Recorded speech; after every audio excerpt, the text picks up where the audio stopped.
shadows where justice hides, I trace the echoes of forgotten lights. A ghost in the night, I steal the flame, seeking the truth though I bear no name. The Yatagarasu whispers in my ear, 3 feathers fall, yet I show no fear. Is it fate or just the past that calls my hand? The puzzle pieces scatter like grains of sand. A thief for truth, a seeker of light, I walk the line between wrong and right. With every lock, with every key, the world unravels its mystery. Through the veil of night I'll soar above, silent wings carrying the weight of love. And in the quiet, the question sings, what lies within the silent wings of truth?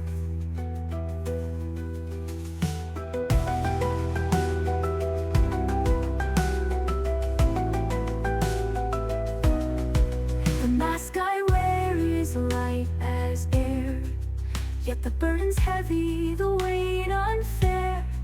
A daughter of thieves, a heart unbound, searching for justice where none is found. The Yatagarasu, a shadow unseen, in every corner I chase its gleam. Each riddle leads me further from the light, but still I fly to make the wrong things right. A phantom's voice, a silent plea, I carve the path of what's meant to be. With every step, with every doubt, the world's secrets come spilling out. Through the clouds I soar on a lover's trust, carrying the weight of honor and dust. And in the dark, the wind still sings, what hides behind the silent wings of truth?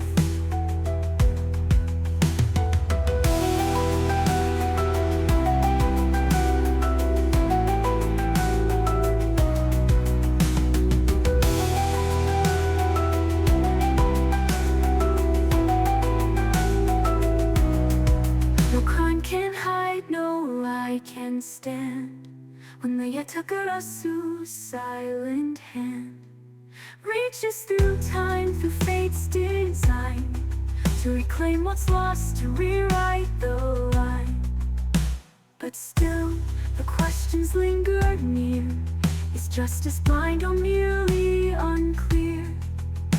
Each shadow hides a story left untold, yet I am bound to find its heart of gold. A thief of hope, a hunter's grace, I wear the mask, but not the face. With every clue, with every sigh, the hidden truths begin to cry. Through the skies I glide on the wings of trust, whispers of the past turn dreams to dust. And in the silence, the stars still sing, what flies beneath the silent wings of truth? Between the cracks of wrong and right, I find my way, though out of sight. No crime is perfect, no secret stays, for I am the wind that cuts through haze. The Yatagarasu, forever unknown, but in my heart its truth is shown.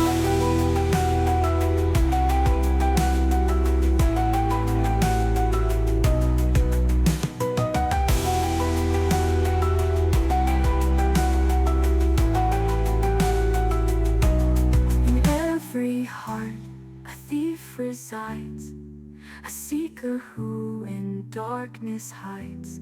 But in the end, when truth is clear, I fly to the light with nothing to fear.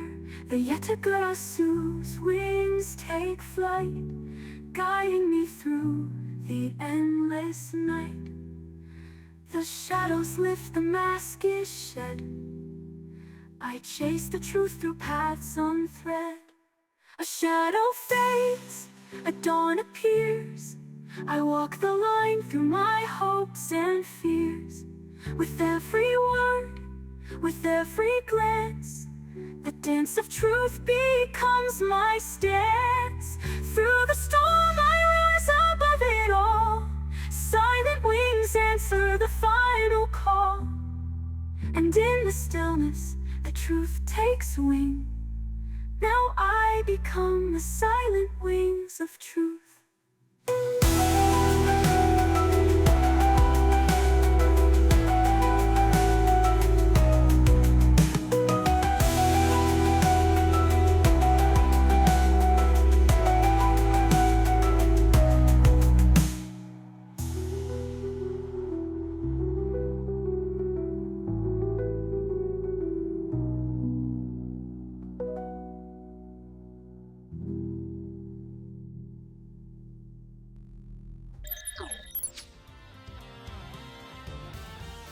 Hello! It's Favorite Neighborhood Bird here once again, and I figured we'd do a little bit more of some Ace Attorney investigations. Seriously though, just before we start, I do have one question from the cliffhanger that we noticed, that we listened to at the end of the last stream. What airline flies at 9,000 feet? I mean, if you're coming into land, sure. But, like, commercially, like, not normally, standard flight, like normal cruising altitude, 29,000 feet's more like it. Hell, depending on the airline, 39,000 feet. Just one of those things, I guess. Anyway, it looks like no one's in chat at the moment, at all. So, I'm just gonna hop straight in, and whoever comes in, comes in. New items unlocked in the gallery. Alright, what have I unlocked in the gallery? Accolades, photo album, character compendium. Okay.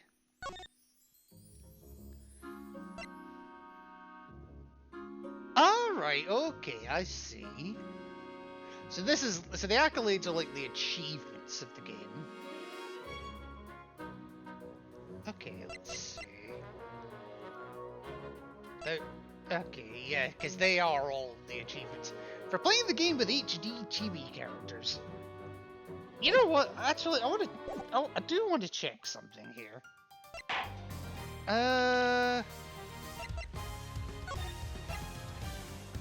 I'm just gonna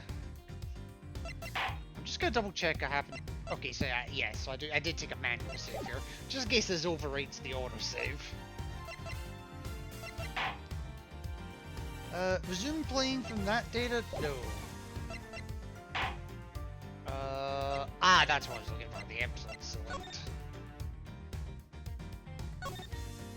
Right, I want to see something here. I want to see if there's one for the play with the old graphics.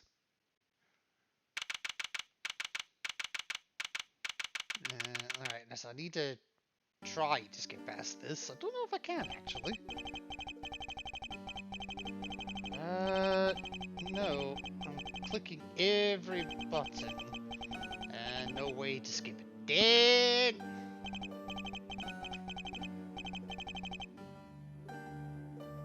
So we're not playing this chapter because we've already finished this.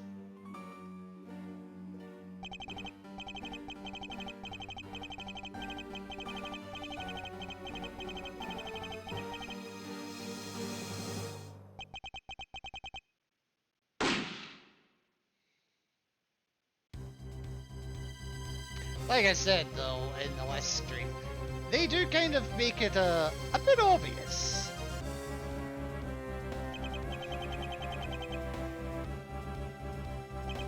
But it was fun taking him down a peg of 20. Right, okay, yeah. God. The old graphics is so... Oh my god. Okay, there wasn't one. That's all I wanted to check. I just wanted to check if there was a... Oh, no, no, no, I don't want to autoplay, shit. I actually want to quit out! I guess I have to get past this scene first. But it is amazing how pixelated the original graphics are compared to the HD version. And even the movement is kind of pixelated. Alright, not in these bigger scenes, but like in the ones where you actually get to move about.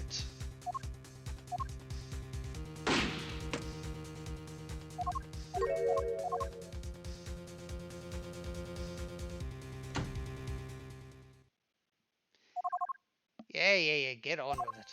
Okay, here we go. Now I can actually get out. Ugh. Alright, back to the title. Save. No, don't save. Sorry. Alright, so let's actually go do what we were actually going to do today. Turnabout Airlines. I'm forever going to question that flight. This is what I looks like the microphone I wasn't can't talking be to you. used right now. Try again later. I wasn't talking to you! I did not... At what point did I say PlayStation? Ugh, whatever. Anyway, Turnabout Airlines. Who the hell flies at 9,000 feet generally? I will die on that hill. Anyway.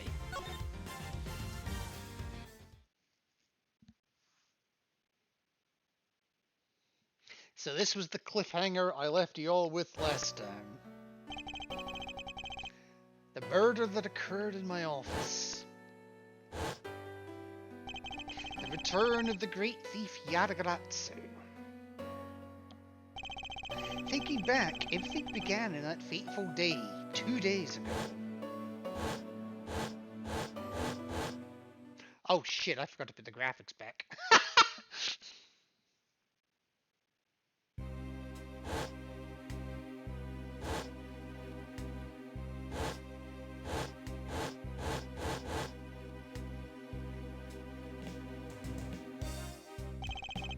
Yes, everything began high up in the air, 9,000 feet in the air to be precise. Thank you for flying GoU Airlines. We're currently experiencing some slight turbulence. We're asking all passengers to please return to their seats and fasten their seatbelts.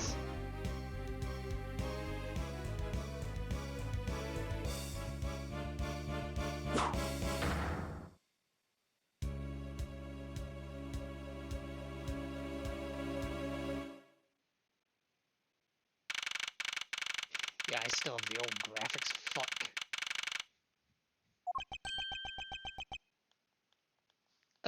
Whoops. I'll get to it eventually. I'll put it back to the regular graphics in a minute.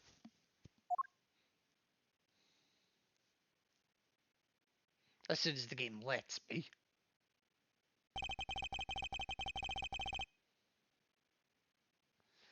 In fact, would it be quicker to just restart? Yeah, I think it will actually just be quicker to restart. Give me a second, though. Let's fix this, shall we? I'll just do it that way. Screw it. For some reason, Elgato doesn't. My capture card now no longer likes it when I start or stop a game. I don't know why. Because it was absolutely fine prior to this point, but no.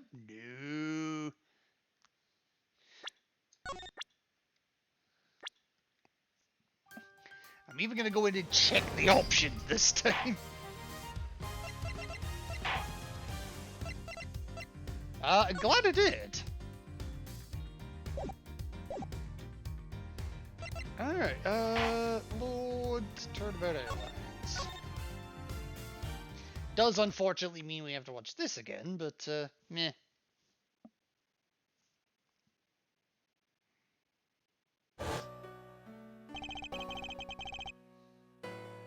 Although I'm curious about something.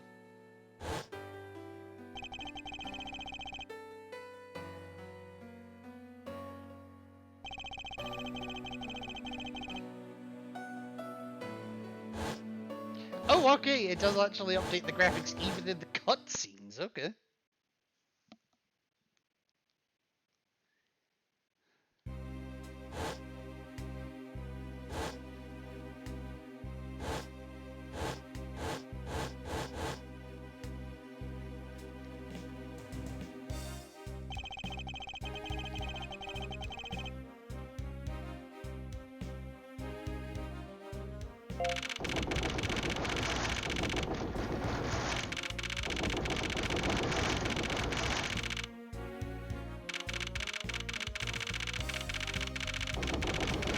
I also would like to ask, what plane has an elevator in it? Even the high-end ones.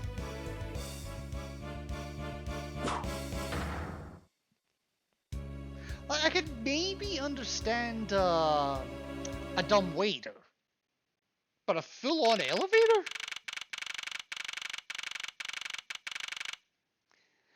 Alright, anyway, let's start this. March 12th, 6:13 a.m. A.m., Jesus. Flight G390, first floor lounge.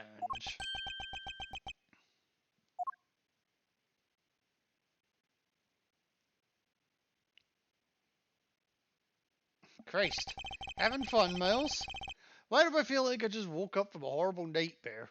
No, my friend, you woke up to a horrible nightmare. 6:13, huh?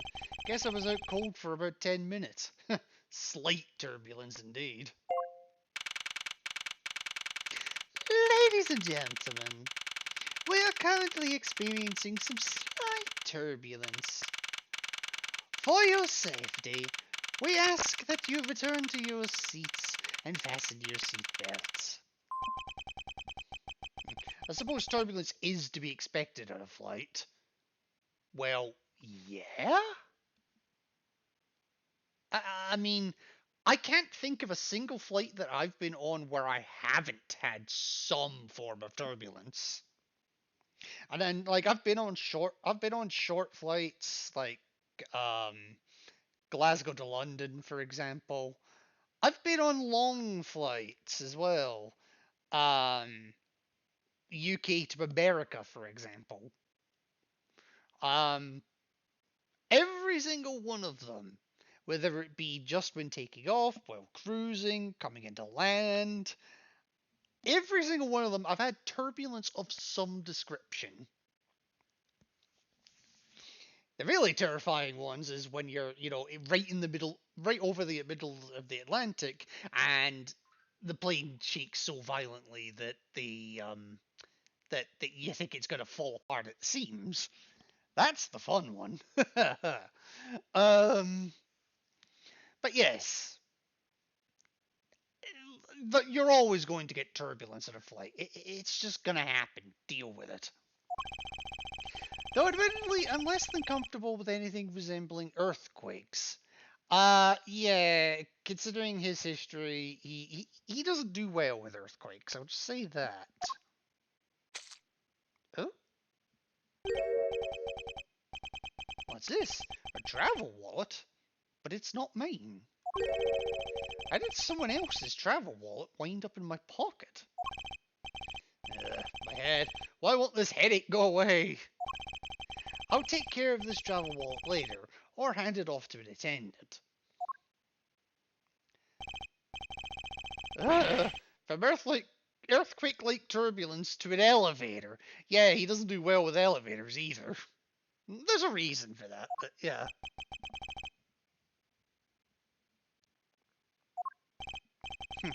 What am I doing hesitating like this? Actually, I know full well why I hesitate. It was when I was still but a young child. I was caught up in a murder that happened in an elevator. Yeah, his own father. But how long am I going to let my past haunt me? It's just an elevator.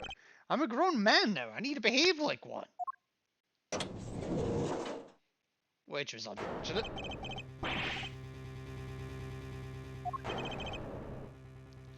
What in the world happened?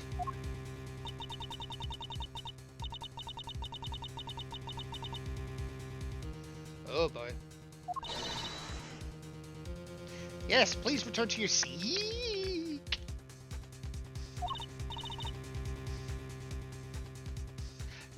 tell he's dead from just that image. That's a bit presumptive.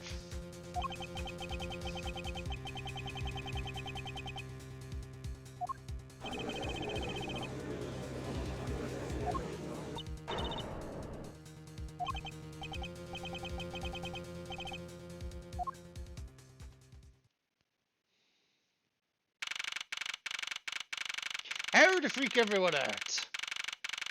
And who brings a life raft on a plane? For one thing, they already have life rafts. I love how we've got Fat Boy bottom right with his game consoles. We've got Drinker Aplenty top left. We've got we've got the worst flyer known to man top right, and a very tied up Edgeworth bottom right.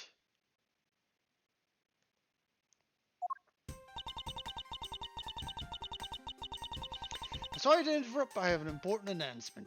Well, you're cabin crew, so it's kind of your job. I'm one of your flight attendants today, Rhoda Tenero. I may have butchered that. Unfortunately, we've just had a minor accident on this flight. Minor! That's why one of your passengers is tied up.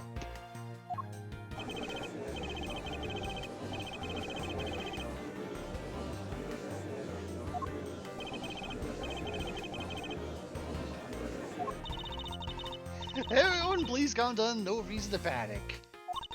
This flight will stay on course and make its scheduled landing. We're still currently in the middle of a rough patch of turbulence. Funny that. So until we are out of this area of turbulence, I ask that you please remain seated.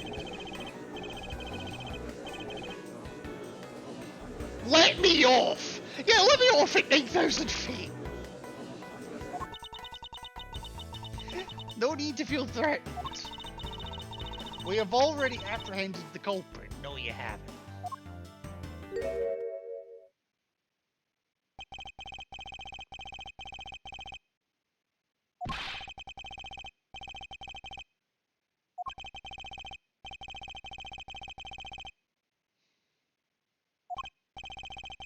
Being a prosecutor doesn't make you incapable of murder, buddy. Unfortunately true. But in this case, nah, it's not us. To be fair, if it was us, do you really think we would have been able to prosecute the case in our own office 2 days later?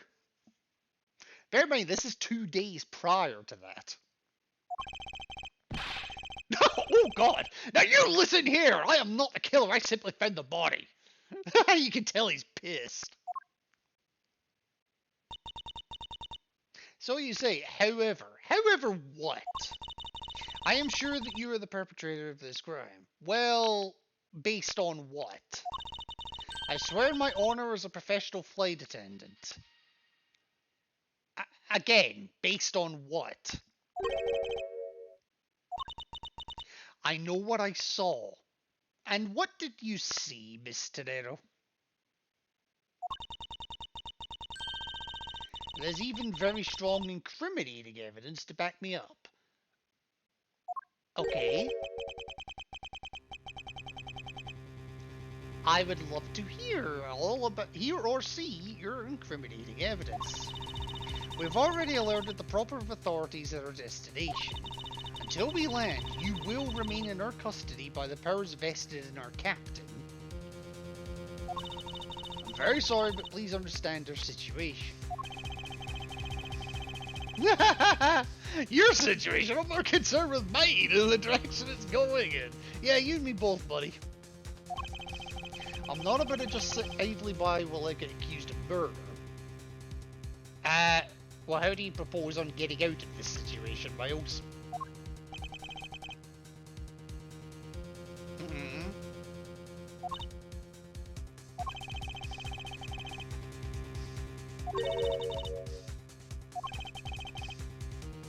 Chance to plead your case, okay. And a chance to ask what you meant by incriminating evidence just then. Yeah, true. To accuse a passenger of such a grave crime without allowing him to give a proper defense, can the professional flight attendant side of you really call this action righteous? Because everyone is apparently fully authoritative in this universe. You have a point. Very well, I'll listen to what you have to say, but be wary of what you reveal. I'm afraid you'll look even more suspicious if your explanation fails to satisfy. I also do not have the time to deal with you all day, so make it quick. Very well.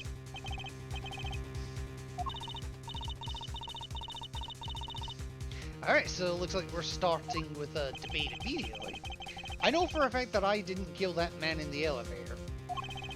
What I don't know is what sort of evidence she has up her sleeve. But I'm certain it doesn't fit with how the crime really occurred. Alright, let's go. What did she see? I swear to tell the whole truth as a... I can't even say the sentence. I swear to tell the whole truth as a professional flight attendant. Unfortunately for you, Mr. Edgeworth, I am certain you are the killer. Again, why? The scene I saw in front of the elevator, it was you standing there with fresh blood dripping off of the murder weapon. So if you would please cooperate, we'll turn you over just as soon as we land.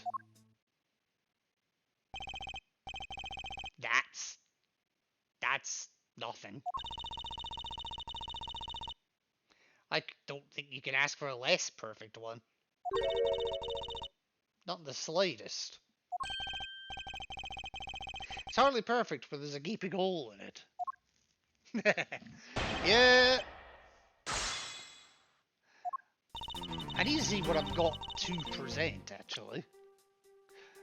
So I've got my badge, I've got the travel wallet, the crime scene notes, and the Sky magazine. Okay. So picked up off the floor in front of the elevator. It isn't mine, so whose is it? I can't examine it. Okay, so the crime scene notes. Body found at 6:15 AM inside the elevator stopped at the first floor lounge. A lot of money strewn about. Something clipped to his neck that was removed, it looks like. A weird statue thingy. And the blood on the back of his neck, but there was also wine underneath. And also the Sky magazine. Details meals, movies, and other services inside. Which has a fleet itinerary, okay.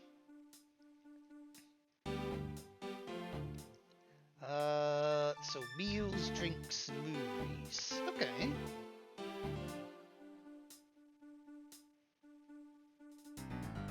Okay. Nothing really relevant there. Alright, well this one I think is pretty obvious.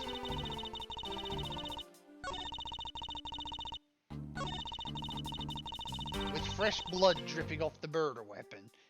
Yeah, what you actually saw was the travel wallet with wine dripping off it. Objection! I'm not even gonna fanny about with it. Force a habit! Well, it doesn't matter. Miss Tenero, you say you saw the murder weapon dripping with blood, is that correct? Yes, all that blood, drip, drip, drip. Just recalling that scene sends a chill down my spine. Yeah, but your professional flight attendant training's failed you.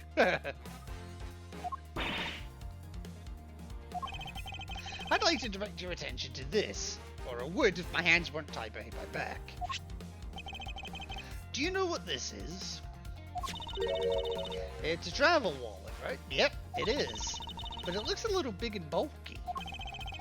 The thing you saw me holding when I discovered the dead body in the elevator was this very travel wallet, Miss Tenero. Now then, do you still think I'm the killer? That I killed him with a travel wallet? I saw blood dripping from the wallet. I know it. No, you saw wine dripping from it.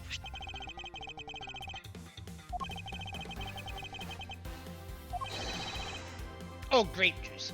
Because of course it's a Japanese game. Nobody ever has wine. I mean, grape juice is wine technically. And you mistook grape juice for blood! You dumbass! The murder weapon dripping with blood does not, in fact, exist.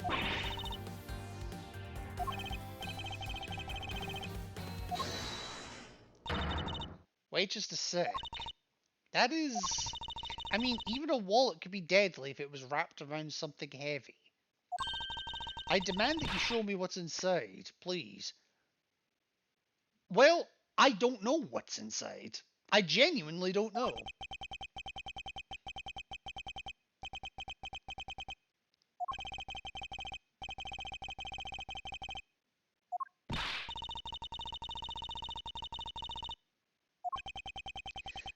She is persistent. Might as well humor her.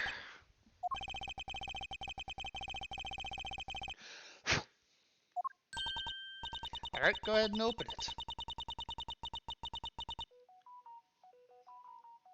Oh my god, things are pinging like crazy on my phone. Alright, so we got the grape juice, first of all.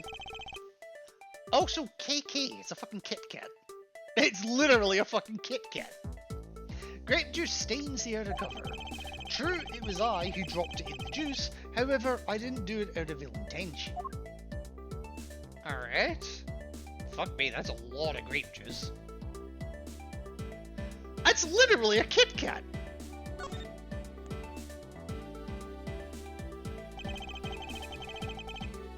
Alright, it seems that this passport is all that's in there. As you saw, there was nothing but a passport inside. This renders your wallet was the murder weapon argument moot. Would you agree? She's persistent, Jesus. Like, she's really... She's really fucking persistent. Right, give me 2 seconds. My phone has about 50,000 notifications. Oof, okay. Well, I was wondering, whose passport is it exactly? Well, that I don't know. Can I take a look? No. Yes. It's the victims. Okay. I wonder if that number up there is just generated randomly, or if it's actually a reference to something. I mean, whichever way you cut it, it does look like a legitimate passport. Obviously, if a fictional character in a fictional country, but... yeah. Yes, so the travel wallet belonged to Mr. Ackby Hicks. Okay. Which makes it the victim's property. Okay. So it's his travel wallet. Okay. You stole the victim's wallet. I woke up with it on my chest.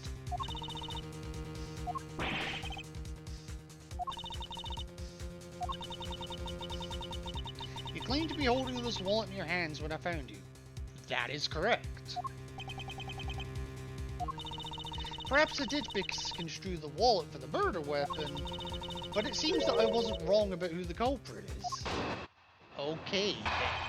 Go for it. What's your logic, my dear? As you claimed, the murder weapon is not the travel wallet. However, it is something you stole from Mr. Hicks after you were done with the vile deed. I find it hard to believe myself, but your motive was very simple. You were out to steal Mr. Hicks' money, weren't you? Well, that's wrong right there.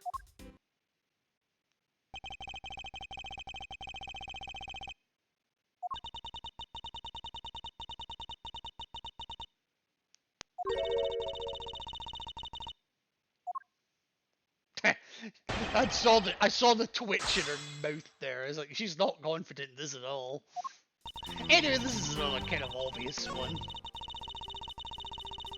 So I was after the money, was I? You were out to steal Mr. Hicks's money, weren't you? Well, if I wasn't. I didn't do a very good job at it. Objection!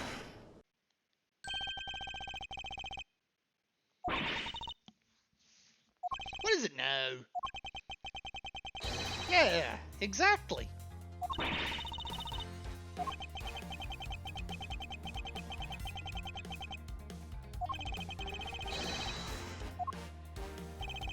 So what about this scene would prove that the motive for the murder was not the money?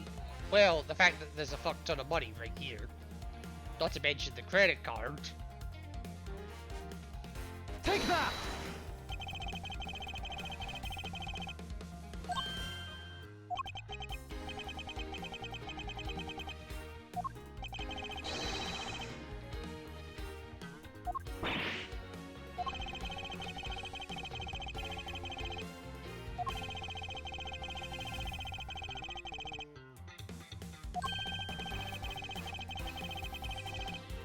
Yeah, exactly. Objection!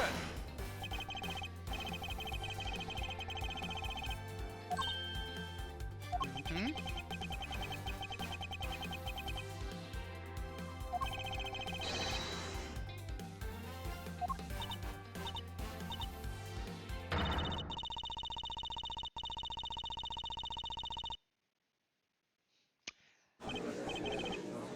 Yeah, we just proved them right. Are you saying the attendant's wrong? Oh yeah. That guy's not the killer. That guy being me, obviously.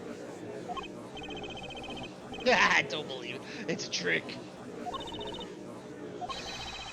Will you all shut the fuck up?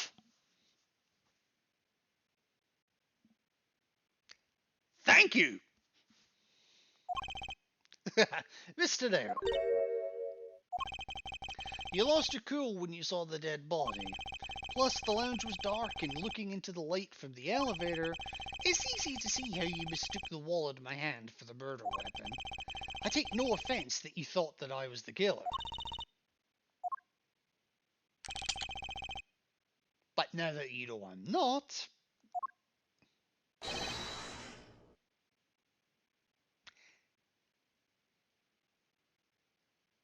I'm sorry, I don't speak Metroid.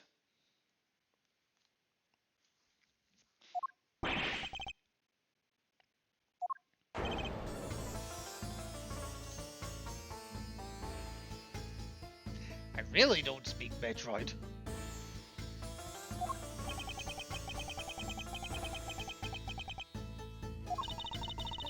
It sounds like Borginian, but I don't understand any of it. There's another attendant on this flight who... Oh, he speaks some English, okay. I said that he is giving the runabout. I don't require an interpreter, I speak English just well, see? Well, there's a little bit of roughness, shall we say. You, the attendant. I want this person to be under the arrest until we arrive at the airport. Well, I want doesn't mean I get. And I have rights too, so fuck you.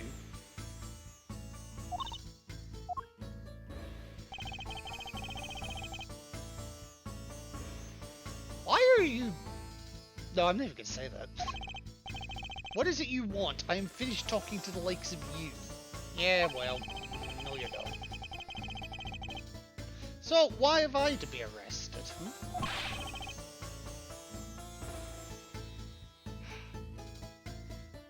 Hey, so this guy could turn redder than... Oh my god. You were the one who stuck your nose in my face. Kinda did, actually, yeah. I wanted to spend even at least one more second with my precious art. Well, you fuck your precious art then. I have no time for other things. And yet you still stuck your nose in my affairs. I know what you are, I see through you. Insolvent. Yes, I'm pretty sure that's how you say it in English. You mean insolent.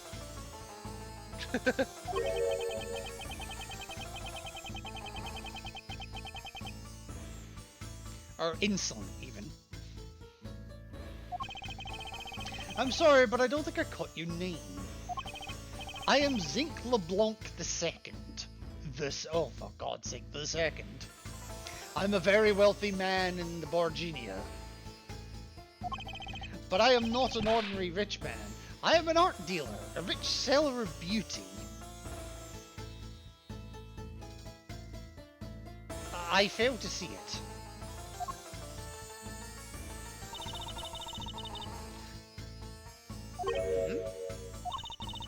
When you said that Mr. Ezra was giving me the runabout. Yes, you have to explain. You're making an accusation. I want to hear your reasoning. I will say it once and only once. I'm getting aloe aloe stuck in my head again. Now listen very carefully. I shall say this in advance. I do not have even a second to waste. Time is money, as they say. Well, if you have to say it 5,000 times or not, it doesn't fucking matter. It's still going to take the same amount of time to get to the fucking airport. Yes, and yet you continue to blather on. I saw it. Yes, I did. I saw the victim go on the onto the elevator, going down to the lounge. Exactly 6 o'clock. Okay. And the significance of that time is? License to love, laugh, maim, and murder. What a poster. At 6, he says. Wait, you saw him at 6?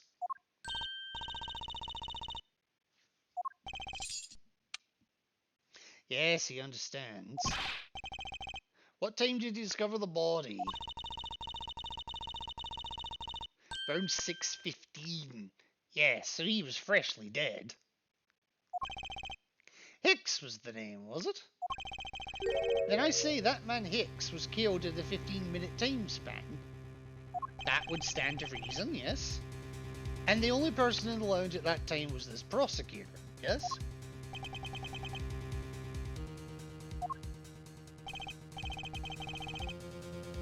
I was in my seat the whole time. Yeah, with your fucking water wings and God knows what else. I was watching the movie and enjoying a fine glass of grape juice. Of grape juice, you say? I was still eating. Still haven't finished. Where are you putting it all? The other passengers have an alibi, so you have no problem with them, I suppose. No complaint, I see. Not a single word against this, right? I mean, he's got a point. We can't discount what he's saying. We can't disprove it, even. Oh, so you say. But do you have what you say, the evidence? No, I'm not. I suppose you're quite certain in what you saw, enough to give testimony. I was looking at that man the whole time. Really? I'm surprised you could take your eyes off the art. He was playing with that annoying little, small machine the whole time. Small machine? Yes, that's what you people call it in English, yes? He was making me crazy with a click, click, click. From that description, it sounds like some sort of small computer. So, like a mini games console or something? I mean, it makes sense considering this was originally a DS game. Oh, a cell phone, okay. That was the other option. I have to say that I did see him playing with it quite a bit myself. That doesn't sound so bad. That doesn't sound terrible out of context. I'm absolutely keeping that one for the out of context folder. A simple cell phone. A laptop or organizer I can see, but that's kind of low budget. I mean, have you seen cell phones nowadays? I hate that noisy little machine in his hand. Not a fragment of beauty. All it produces is ugly sounds. Now, what the fuck would you know about beauty? You look like you've just come out of a fucking noodle stand. Head first. Anyway, I know what I saw. In fact, no, I take it back. I take it back. You don't look like you've just come from a noodle stand head first. You're a fucking Oompa Loompa that's grown up.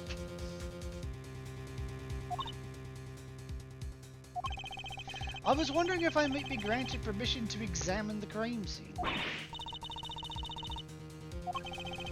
If you would grant me a little measure of time, I'm sure I could produce the real culprit. Fox and the Duck Pen. Close. Yes, I think so you say in English. Yeah, close. We'll just go with that. It's Fox guarding the hen house, and I believe my innocence was proven earlier. And if I'm given the chance, I can clear up all the remaining doubts. Mr. Nero, if you wait until we arrive, there is a good chance that some evidence will have been destroyed by then. She has a point. I mean, he has a point. Let me see what the captain has to say. To be fair, that makes sense. At the end of the day, it's his or her decision. This should not be approved. Well, that's not your decision. Yeah, all decisions to be made by the captain alone. And, well, a murder on board would definitely class as an emergency, wouldn't you agree? Okay. Ask away. I love the jog to the captain's place. You're not planning to erase evidence when you're doing your investigation, yes? No! I'll be accompanied, most likely.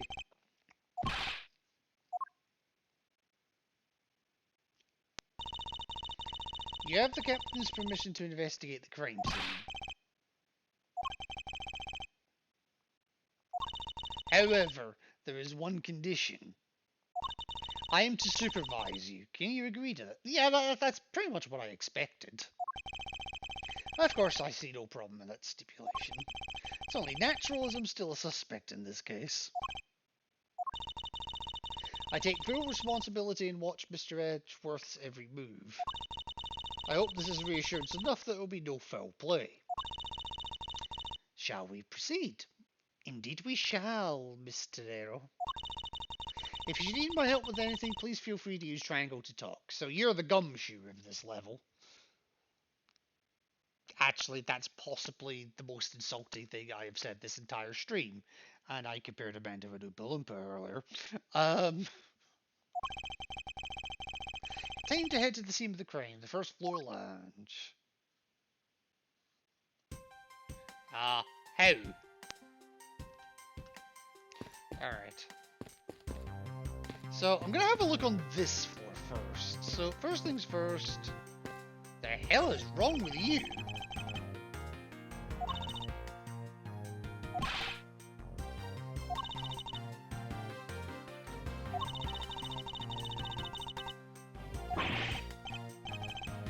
Wake the fuck up, bitch! I'm terribly sorry that she's being so rude. I just find it hard to believe she's asleep on the job. I don't. We've all been there. Also, given that she's a flight attendant, you can obviously tell the two are flights. I'm kind of in the road. I'll kind of show a bit better off in a minute.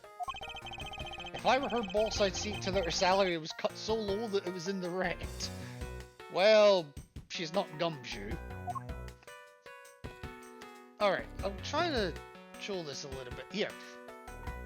given the both flight attendants, how the hell is the unknown one so skimpy when Miss Tenero here looks, for lack of a better term, professional? Like, they're like polar opposites of each other. Okay. Yeah, the mail was, is that lobster? Come to think of it, I forgot all about it. It must have been asleep or something. Service. Let me prepare you something right away. No, no, no. I failed in my professional duties by letting a passenger go hungry. Nah. Help yourself. If you see anything to your fancy, feel free. Nah. I think I'll take my time later, after I've solved this case. Yeah, let's do that. Mr. LeBlanc seems to be protecting the gargantuan vase on the chair rather closely. Yeah. It's a marvelous vase, though, isn't it? Yes? Yes, I dare say so as a professional attendant. Not really, no. Oh, but I'm not just any old attendant. I am super attendant. Oh, I'm a professional. You're a professional pain in my arse. As though there was such a thing as an amateur flight attendant. I mean, there would be if I tried it. Hurry up and investigate. Time should not be wasted. Precious is human time, is how you say it, I believe. Close enough. Alright, this chair, we've not figured out who this one belongs to yet. This was Mr. X's seat. Here we go. I don't see the machine Mr. LeBlanc was talking about to the phone. Perhaps it's in the elevator. We'll head down to the crane seat in a second. In a second. We can have a look at our own chair. It's my seat. Unfortunately, I didn't bring anything particularly useful for investigation. And yet you brought a bloody lamp and a chessboard. And a law book. I mean, the law book makes sense. But the rest of it? It's not as if I'm constantly prepared for such a thing to occur. At the rate that these things happen, you bloody well should be. Huh? What am I catching on to? Oh, that's right. I was in the middle of recreating a chess game. Aren't there too many red knights around that lone blue pawn? Nonsense! It simply shows that the blue pawn is no match for the red knight's might. Yeah, he's got a thing or two against Phoenix. And you've got a thing or two against flying. Don't get near me, criminal. Thank you for the translation. I am not the killer, and I intend to prove that starting now. It's good to read to the next. Oh, shut the fuck up. I can understand him!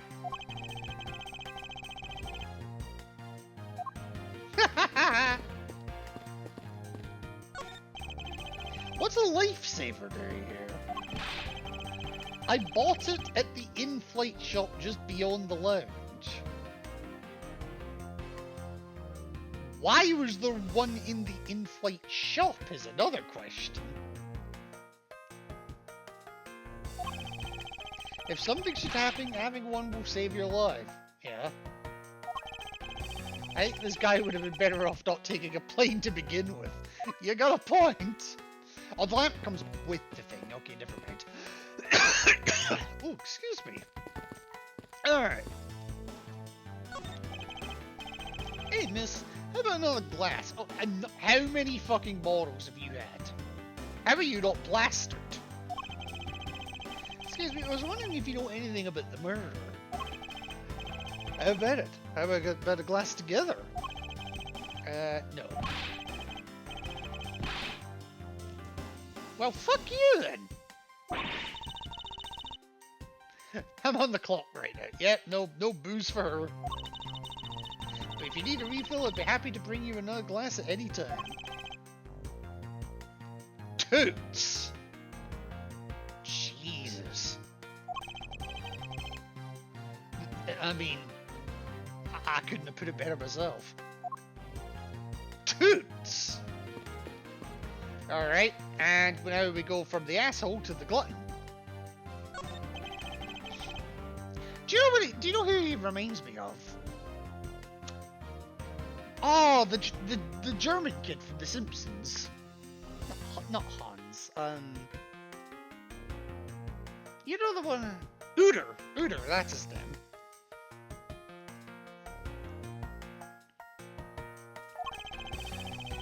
This steak, so awesome. Well, you've been eating it for about fucking half an hour at this point. That's great to hear, but I'd like to ask you a few questions. I was here whole time, so wouldn't know. Okay. Eat or speak. Pick one. Yeah, never give them the option. They're not gonna go for the one you don't want. I think he chose to eat. Yeah, I think you may be right. Alright, I never checked the elevator. I don't know if I can actually take the elevator. Oh, I can check this too. It's a movie poster for License to Love, Laugh, Maim and Murder.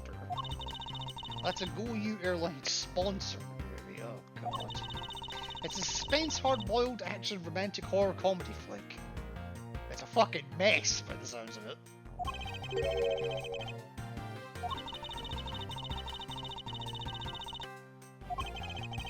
I can't even begin to imagine what the plot would be. I don't want to imagine. But you have to admit it's piqued your curiosity, right? Not really. I heard the main strategy with this genre listing was to make people curious. But it failed. Alright, can we take the elevator down? In order to preserve the crime scene, I'm afraid the elevator is not in service. To get to the first floor lounge, we should take the stairs. Okay, that's fine. Would you kindly point your fingers elsewhere?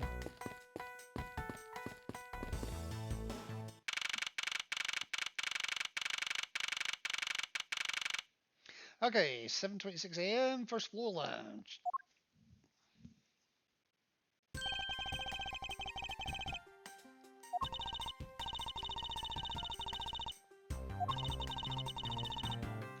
Okay, just so everything's perfectly clear, I still don't trust you. I don't care if you do or not. Your standing with me hasn't changed one iota. Very well. I received an order from the captain earlier. He wanted you to know that we reserve the right to stop your investigation if we feel you were not making progress. And when we do, he asks that you please return to your seat at that time. Very well.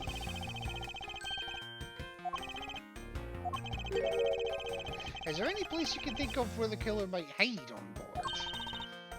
Out plain sight. No pun intended. After every first-class passenger was accounted for at his or her seat, we made a thorough search of the plane. As for business and economy class, no one can move between those two classes in first class without a staff keycard. And we found no record of a keycard being used at all. Which means that I have a first-class killer in my hands. Oh god. At least I know that much for sure. Okay. And one other thing. No one else has been allowed near this crime scene since the murder was discovered either. Very well. So let's get started. Well, we may as well start at the beginning. Let's start with Mr. LeBlanc's statements. The crime occurred between 6 and 6:15 AM. During that interval, the only person in the lounge was myself, which would make me the prime suspect.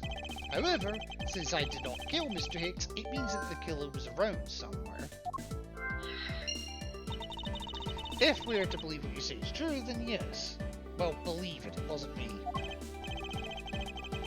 First order of business will be to gather information to win your trust. Alright, well, let's start right here, actually. What floors does the elevator service? Only the first and second, although it can also go down to the cargo hold. To the cargo hold? Okay. However, that requires a flight crew key card. That makes sense. So the only floors accessible to passengers are the first and second. Okay. So with that in mind, first thing I want to look at is this right here, because I'm trying to figure out what was even attached to it. Yeah, I wonder what was hanging off the lanyard. Something's missing from the picture. And if I could just put my finger on it... Yeah, something's not quite right here. Next one that caught my attention was this statue. Sinister looking figure. I'm not sure how I would describe it as sinister, but okay. Oh, that's a piggy bank of our company mascot, Captain Yugo. Captain Yugo of GoYu Airlines. Jesus fucking Christ. It's just one of the many pieces of merchandise we sell at our in-flight shop. You know, when you're not selling life preservers. This bank is a limited edition. It is so popular that we're down to our last one. So yes, there is an in-flight shop. Just beyond the lounge to the right. The shutter to the store is closed at the moment, but it was open the whole flight up until Mr. Hicks's body was discovered. There's blood on here. Could this have been the murder weapon? Potentially. Okay. I doubt anyone was expecting to find a dead body in an elevator on this flight. I doubt anyone would expect to find a dead body on any flight. Yet, given that I've worked in the aviation industry, it actually happens more than you might think. In fact, it is entirely possible, and this is a grim thought. It is entirely possible that you have been on the same flight as a dead body and not even realized it. Because not only because deaths do happen in flight. It's a sad fact, but it is a fact. Deaths do happen mid-flight.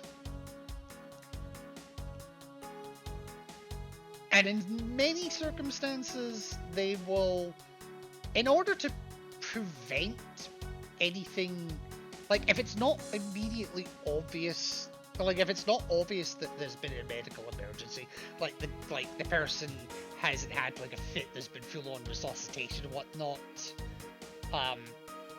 If they've just like, you know, I don't know, gone to sleep and died in their sleep, which again does happen.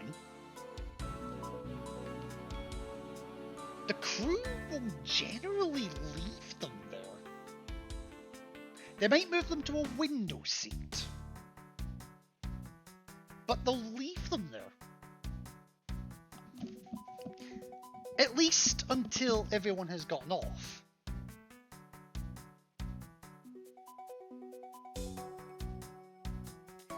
And then they'll do whatever they need to do. If it's been a bit more obvious, they might take them down to the cargo hold. And then, of course, there's also the unfortunate fact that people have to be repatriated on flights after dying. So, chances are you've been on a flight that has had a coffin in it with a dead person on it. And you'd be none the wiser.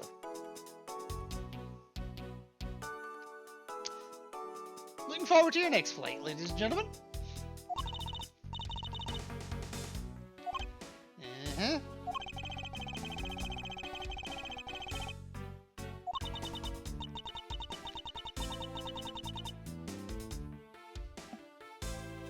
If you're really dead, then please answer yes. Where do I begin the contradiction in that one? I see she's over the trembling now, although a new symptom seems to have appeared. Anyway, I should focus on the victim's body. Let's see. There's blood on the back of Mr. Hicks's head. Could this be the cause of death? Appears to have been struck very hard. Okay. Even his glasses are broken. So he's been struck in the head and his glasses are broken. Interesting. There's also the money. I would guess it was all in Mr. Hicks's wallet at some point. Which does kind of beg the question, was something else in his wallet at some point? But I'm also curious because I did spot this. Something sticking out of his pocket. Hope he won't mind if I take a look at what's inside. It's a picture. It looks like it was taken inside a building somewhere. Okay.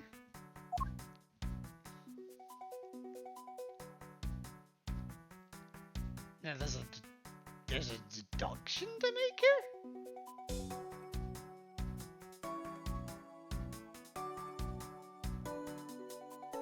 Alright. I might need to apply a little bit of logic here before I do that. So the blunt force trauma, I suspect, or strongly suspect, was from Captain Hugo here. So I'm going to connect these two. Try to, anyway. So, statue with blood on it lying next to the body of a man who was beaten to death.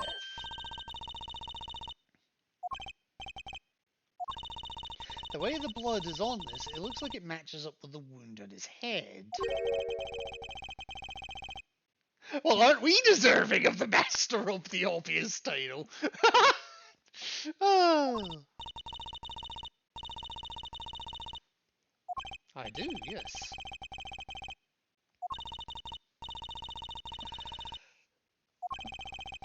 Perhaps Master of the Oblivious would be more fitting. Yeah, maybe. And so with that, we update that.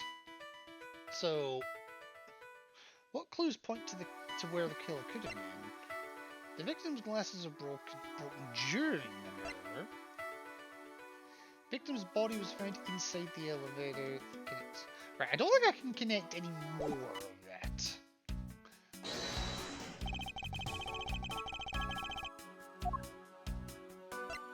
So maybe I can now tweak that. Oh, I can examine this now. And there is some blood on one of the corners. Could this piggy bank be the murder one? Well, Captain Obvious already figured that out.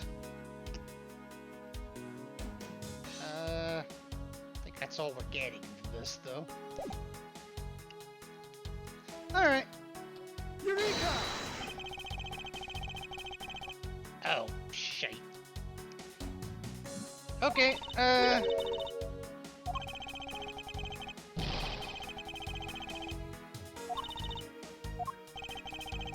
I'll try to explain it in a simpler fashion. Yeah, so there is something. Yeah, so there is something missing from this, but... What? Oh, actually, hang on. I need to check something here. Show me the photo. His cell phone is missing. That's what the deduction is. Eureka! Yes, his machine is nowhere to be found. His cell phone. So I guess because it's not here, I think we can safely just the killer took it. So yes, that explains that. I can't believe I screwed that up. Alright, now we're done with the elevator, let's have a little bit more of a look around. A pity that a bronze statue knows not when good drink has been spilt in its feet.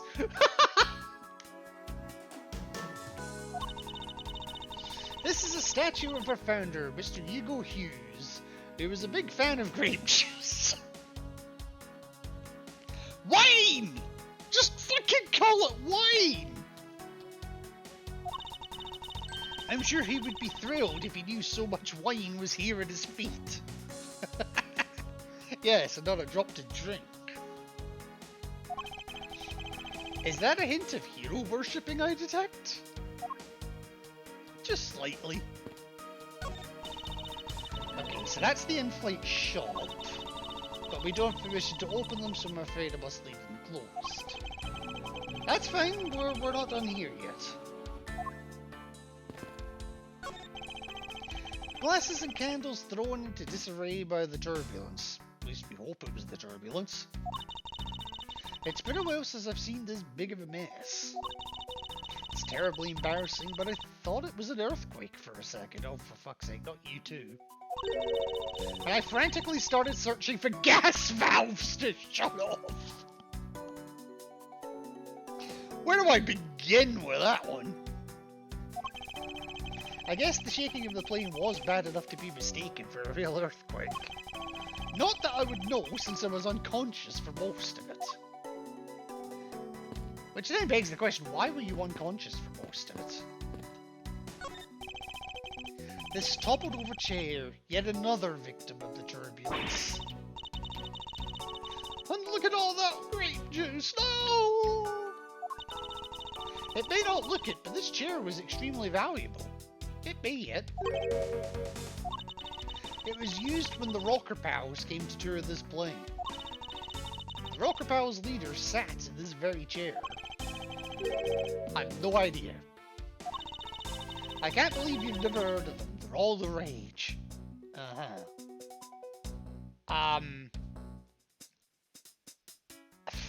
I think the Gaviners are more popular than them. An extremely popular international band. They added the Pals part as they became more popular, especially among teens. Oh, for fuck's sake. Ah, that explains it. I'm not really one for the music of today. Maybe I should ask Detective Gumshoe about them later. On second thought, I can already see how confusing the conversation would get. Yeah, maybe no. Alright, what's this?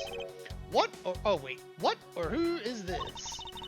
Bronze statue of the founder, yeah, so it's the same as the other side. The one on the left is of when he was in his 40s, and the other is of him in his 80s.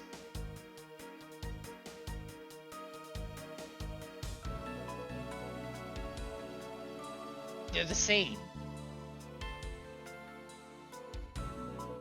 They're literally the same. I'm just getting all those, like, the meme images here.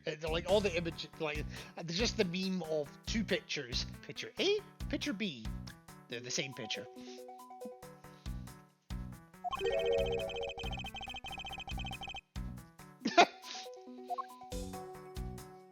Alright, what else we got? These counter windows offer a glimpse of the sky, but these clouds, they tell me nothing. You look like you're talking to the clouds. Is that so? Then tell me, what do you suppose I said to them?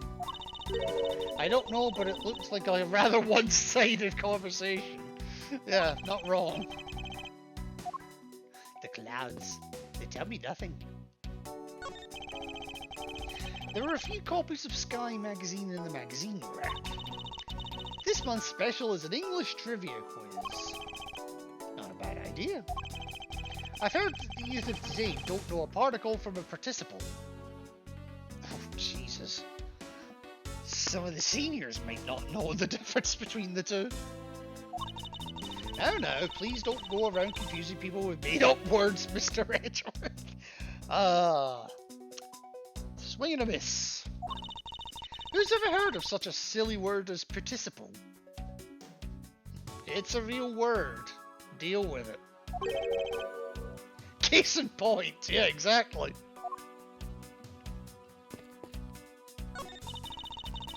This grand piano was the pride of this plane. Just think how much fuel is being used to carry this damn thing. It can play the music of whatever CD we insert into its CD drive. Then why not just get a fucking hi-fi? That's not a piano, it's more like an overgrown music box. It's basically a modern pianola. Ah, but its keys to press along with the music, as though there really is someone playing it. So it basically is a pianola. Some people have entirely too much money to waste on overly complex toys. Not wrong. Just not wrong. These bottles and glasses must have been broken by the turbulence. Of which there is quite a bit of mess here.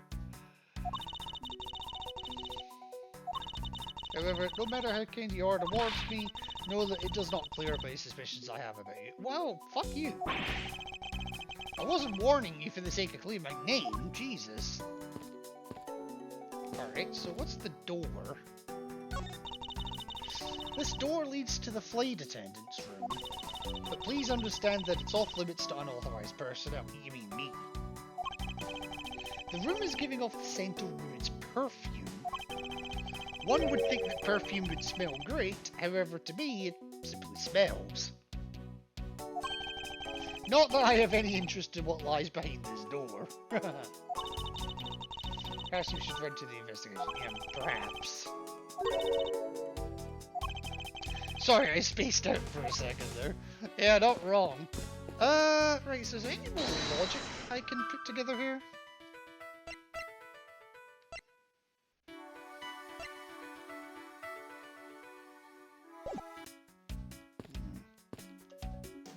Okay, that's just stairs leading back up. Right, what have I missed? Because I don't think I can connect any of the other pieces yet. Oh, okay.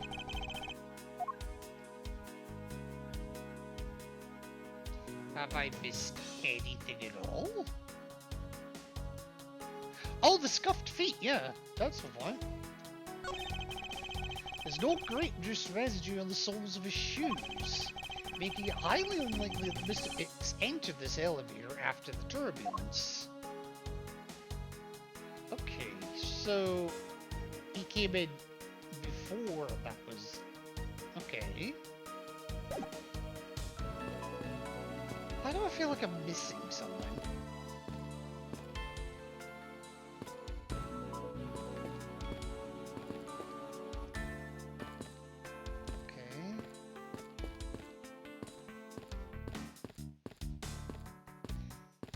Yeah, there's nothing there.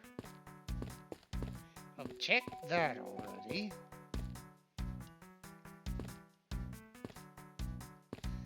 Oh, there are footprints walking in that direction, though.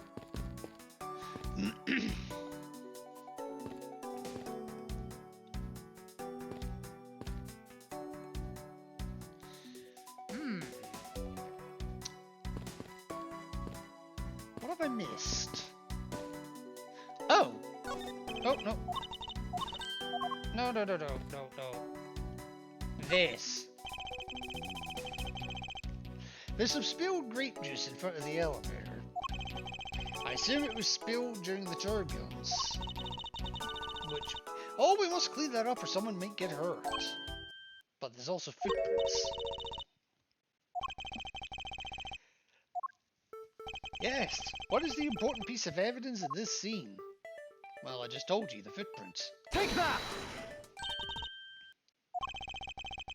They're a little smudged, but I think we can both agree they are a set of footprints. So you think they belong to our killer? Then maybe we should take the shoe sizes of everyone in first class. That won't help, though. The prints are too smudged, will make it hard to get a definitive match. But it's more the fact that you can see where the hell they're going. Oh, right.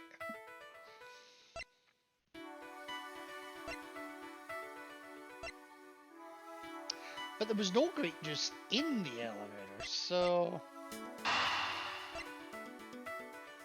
I don't think they were killed on this floor.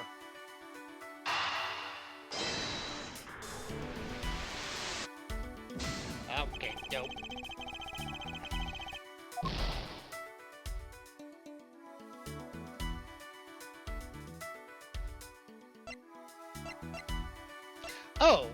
I had the right idea, I just did the wrong one.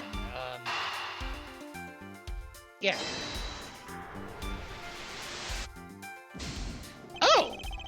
That's wrong as well.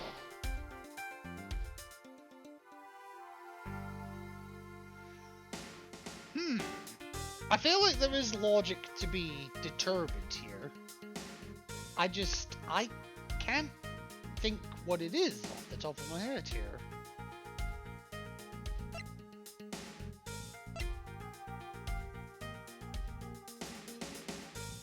See, the glasses I'm thinking were broken during the turbulence.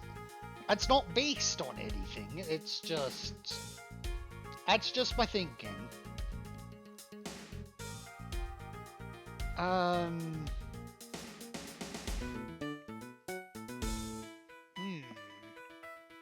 I do not know.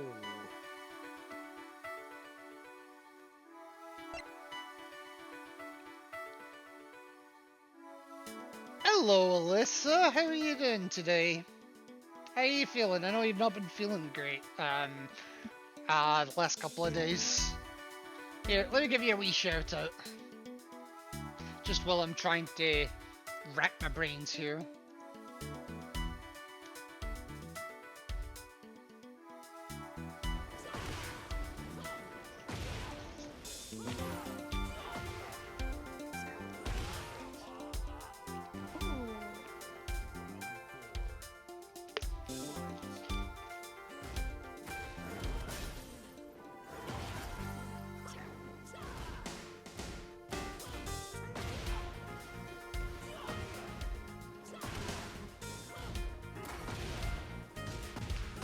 You know, watching Tekken while having this music on in the background it's Oh,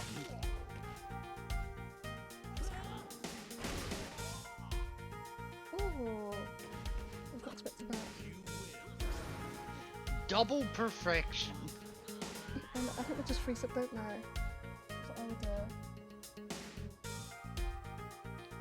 I'm surprised they didn't get the chance to rage quit. Right, so where was the killer? So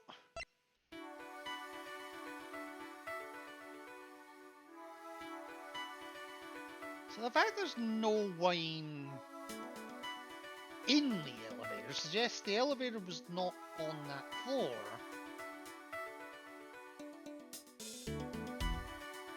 When the wine broke. And the wine broke at the turbulence, so was the killer in the elevator?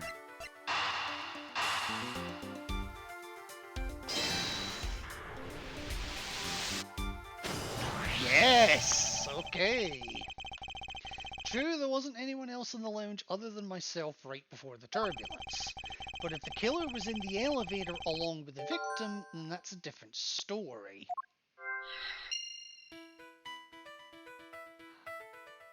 So now, in the elevator with Hicks and the spilled grape juice?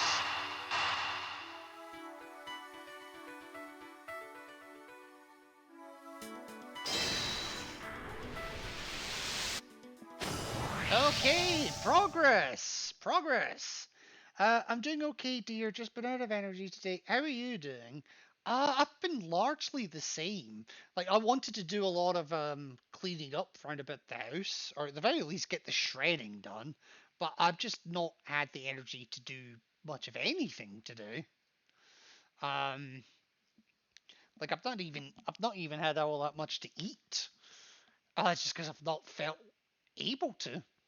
I have it! I can prove that someone other than myself was here around the time of the murder. It's rather simple, actually. The proof is in the pudding, or rather, the grape juice in this case. It's fucking wine! Make sure you be drinking something. Don't worry, I've got I am drinking at least. I've actually got a wee bottle of sugar-free Tango Apple. Not sponsored. I was half tempted to say I had a large bottle of wine, of grape juice, but I don't have that. These footsteps here confess to me this very fact, that someone exited the elevator alive. Seeing as how the victim is dead, that would mean a second person. But couldn't the footprints be from Mr. Hicks himself? Well, no. If you take a look at our victim's shoes, you can see the soles are spotless. Which means Mr. Hicks wasn't alone in the elevator. In fact, it's quite the opposite. There was actually one other person inside the elevator.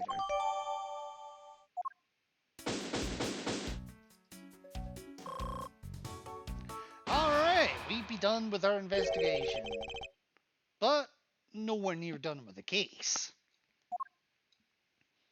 And suddenly a commotion!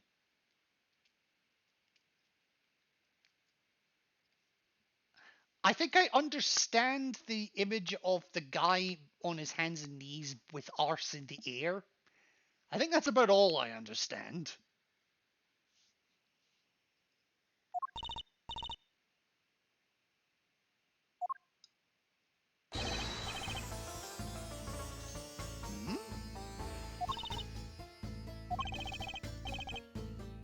The movie is late! Fuck the movie!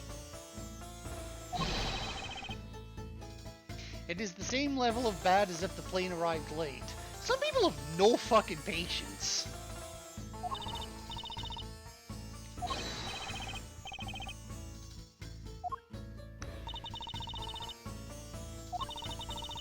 If there is no emergency, please return to your seat. Yeah, exactly. Piss off. Do not tell me what to do. She's kind of the flight attendant. She has the authority to tell you what to do.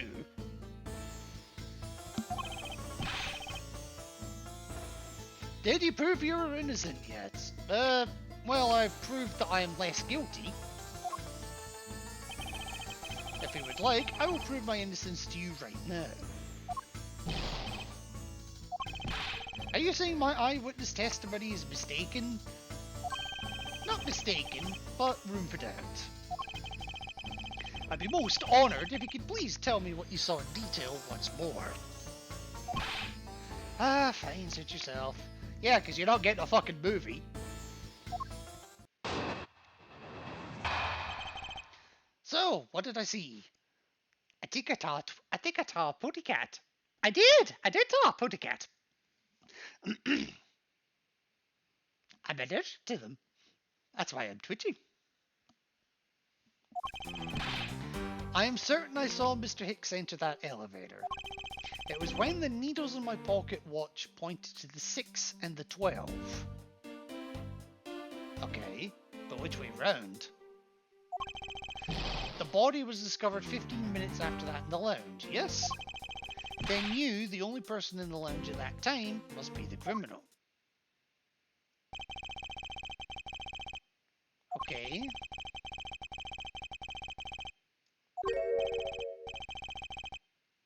Do you think you can destroy it? Come, let me see. Do I look like a man who is having the time to wait for you? No, you look like a man that... I'm running out of insults for this guy.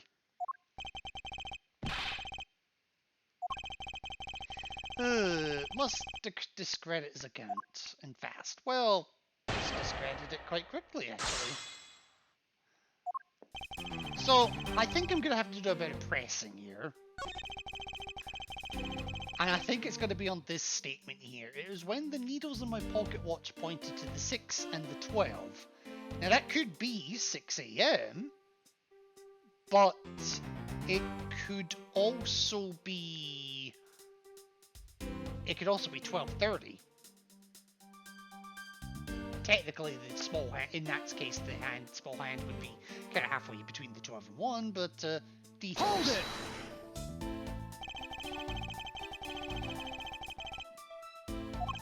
Okay, yes, that's the pocket watch. It's a very expensive antique, I'll have you know. The feeling is wonderful when I fully wind it up by hand. Does look very well designed and quite classy. I will have to charge you if you want to touch it. I'm not in the least bit interested. Although I will take that from my out of context folder. That's quite alright. Let's continue with your testimony. What a cheap man you are! I've returned the time you wasted back to me. And if we must, I saw Mr. Hicks enter the elevator at 6 o'clock. Okay, so that was not the, okay.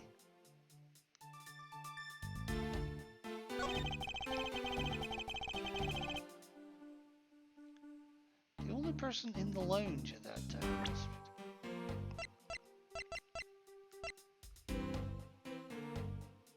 And something being dragged. I didn't see that before.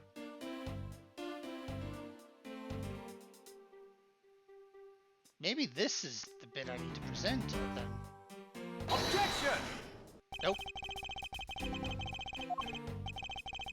In American dollars, I say it's worth around $9.99.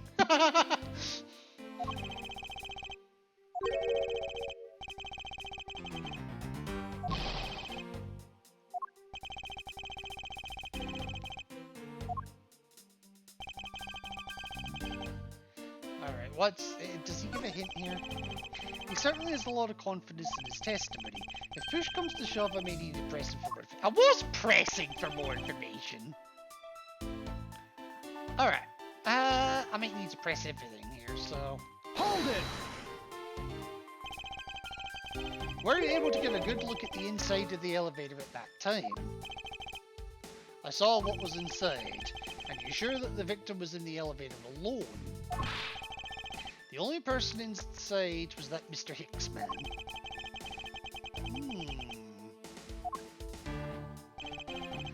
The only person inside was that Mr. Hicks man. Maybe I had the right idea, but the wrong... Like, I didn't know how to press that part first. Objection! Yeah, the music stopped. We got it.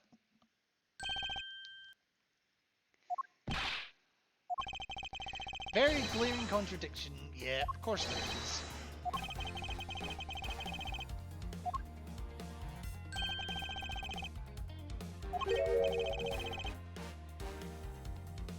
Will you admit you also spilled it with the blood?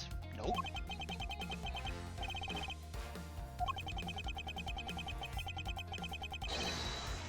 Yes, the set of wine!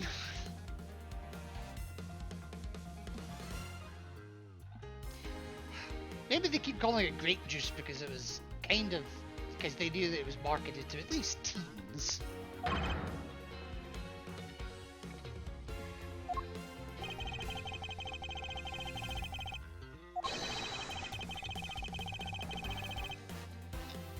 Proves that someone other than Mr. Hicks exited the elevator alive. Okay.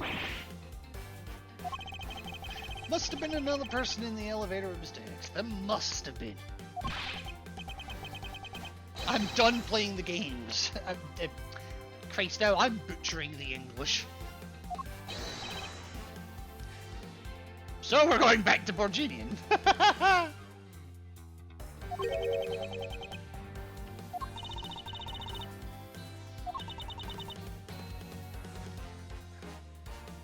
Seriously? How does that outfit fly? No pun intended. Anyway. No way, that's totally impossible, I guess is what he said. God, you are not here. I know there's no other person in there. I saw with my own eyes. If you want to know what I think, Mr. Edgeworth, I don't think Mr. Blanc is lying to us.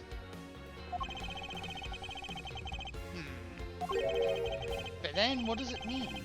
What about the contradiction? Okay, recall the details of what you witnessed for me. Alright, part 2. He doesn't look best pleased with himself, I'll say that much. I was very upset when Mr. Hicks passed by my seat. I was always checking the time, over and over again. Why? I happened to follow that man with my eyes when he passed me, and I saw clearly into the elevator he was entering. But I swear there was no one else inside. No one.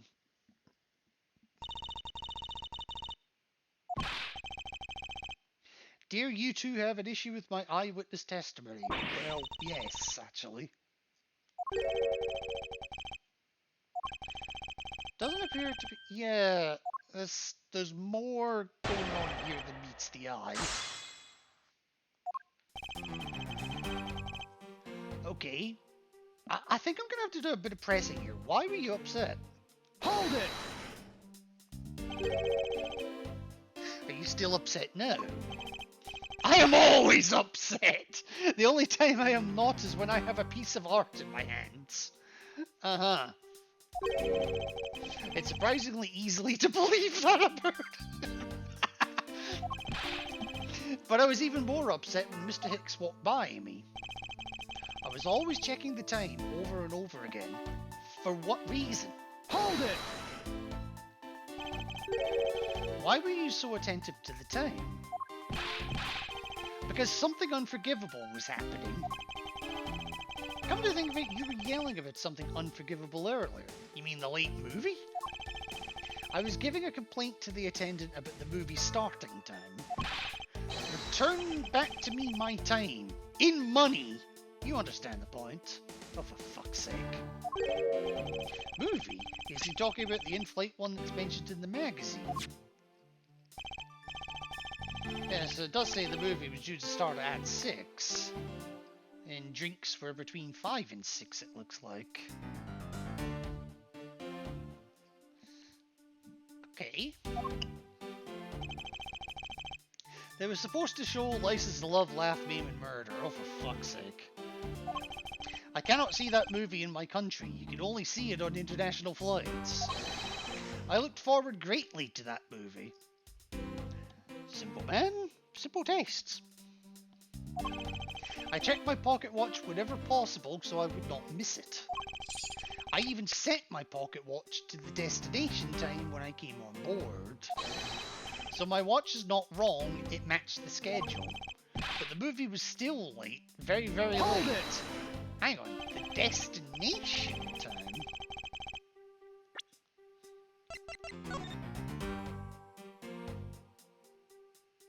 All times shown correspond to our departure time zone.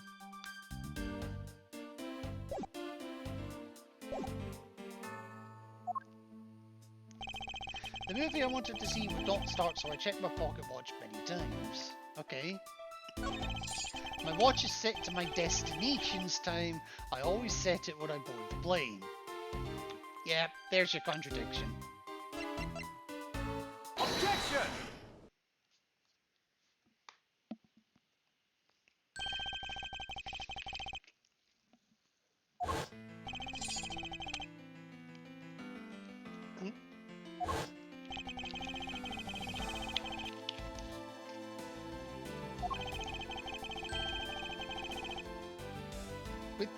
Thank you, Captain Obvious.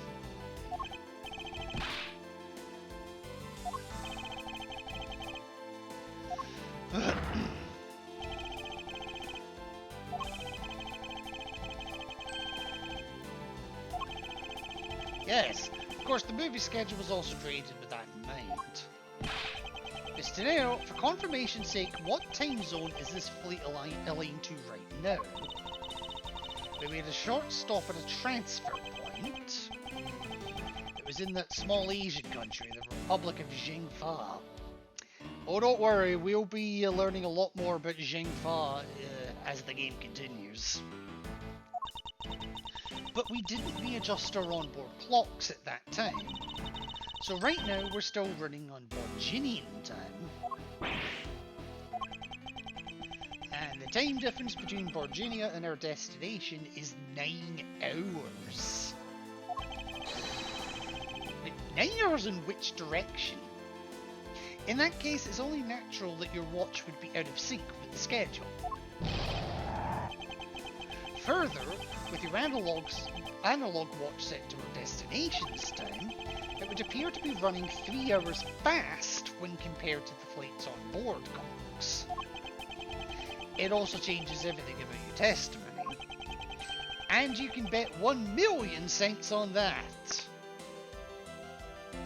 So what, $10,000? In light of this information, it means you saw Mr. Hicks 3 hours prior at 3 AM.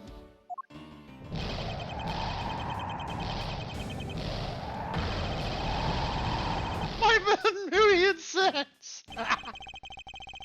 This should clear up all the remaining accusations. Well, not really. So this basically widens the time frame for the time of death, right? Unfortunately, yes. Because Mr. LeBlanc saw the victim enter the elevator at 3 AM, it means that the time of death could be anywhere from 3 to 6:15.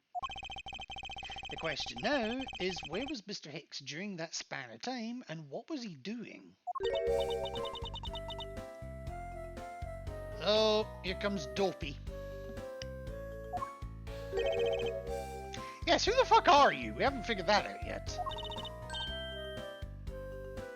What is that shit-eating grin? Like, seriously, what is that shit-eating grin? Chamomile. Chamomile? Is that a play on chamomile? What is it you wish to say? I think your story is a little different from how I remember it.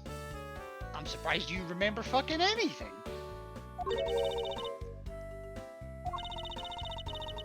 I saw Mr. Hicks sitting in his seat at 5 AM.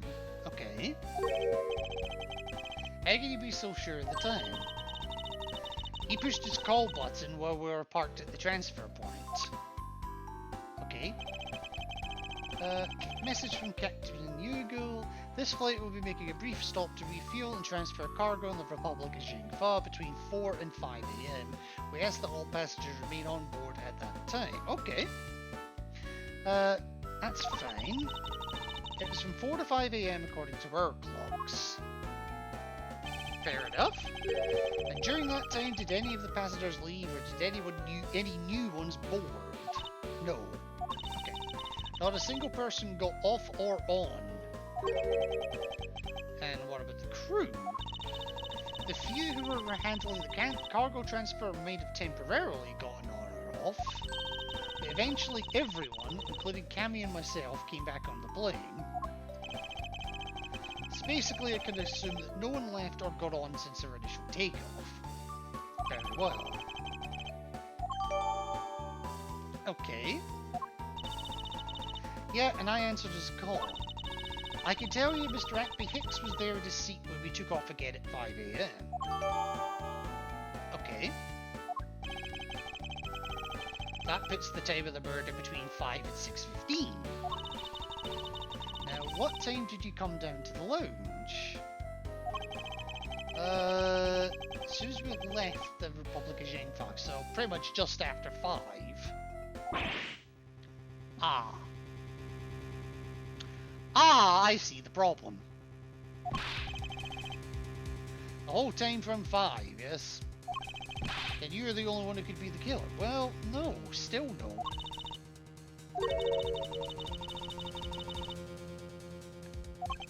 Unfortunately, yes.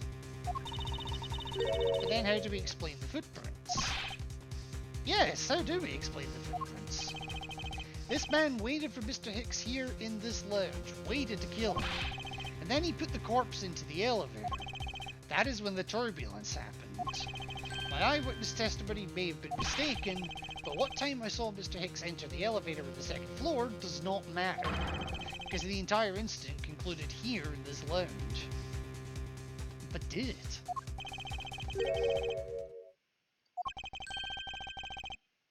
that what you really believe? No, I don't think it did. Do you have another idea? And I may do.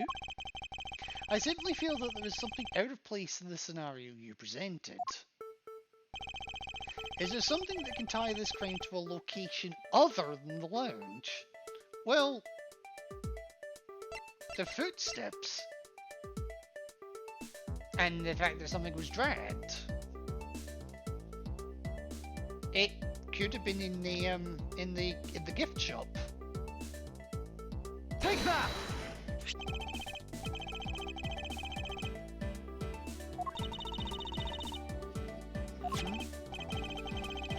So yes, headed in the direction of the shop, but they look disconnected at the end all of a sudden. True.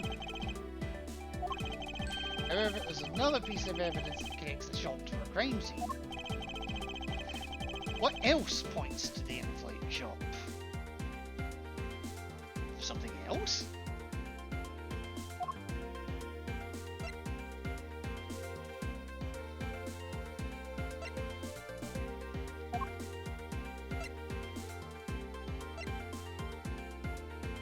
Oh, right, the actual piggy bank.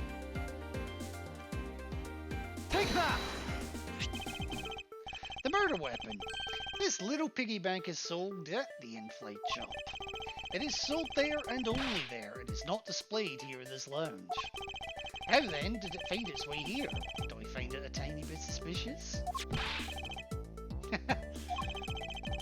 It only means you prepared at taking it from the shop first before coming here. How? The shutters were down.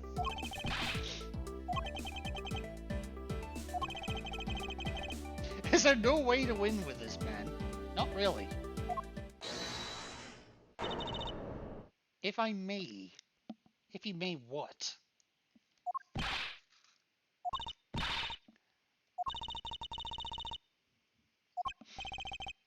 Okay. It's just that that piggy bank was there in the shop. I saw it with my own eyes. Oh gosh, I'm so sorry. When was this? Maybe around 5:40. Okay, so that narrows it down even further. 5:40. So 5:40 to 6:15. So you're looking at a 35-minute window now.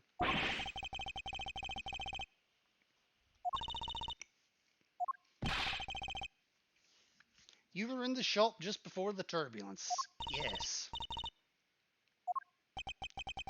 Come to think of it, Miss De Niro, when I found the body, I believe you came out of that door. Yes, you did. And what's beyond that door? Well, the staff room. Well, the flight attendant's room, sorry. Then you were on the first floor. Well, yes. I had to do something at the shop in the in-flight attendant's room. So I went to the shop first and then to the flight attendant's room. Are you saying you passed by me at some point? Yes, you seemed really into the issue of Sky magazine you were reading at the time. I don't suppose you noticed me walking by. I vaguely recall someone walking by, but I didn't take notice of who it was. Anyway, the piggy bank was definitely there at the shop when I went there. That's the point, why did she go there? I went there for a work-related matter. The upkeep of the shop is also one of my responsibilities. As a professional flight attendant, I wouldn't expect anything less. Well, to be fair, suspicion wasn't being thrown her way, but it kind of is now. In any case, I believe it's clear that the shop needs to be investigated as well. Shall we head over there then? What now?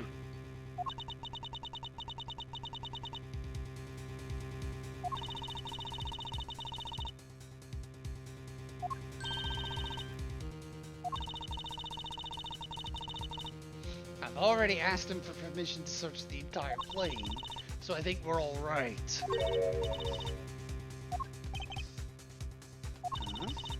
I just talked to the captain. And he said that he didn't give you permission to do anything like that at all.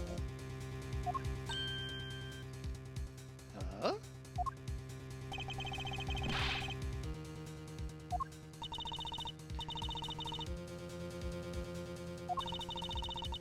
You said you had permission to search all over, but you don't, and yet here you are.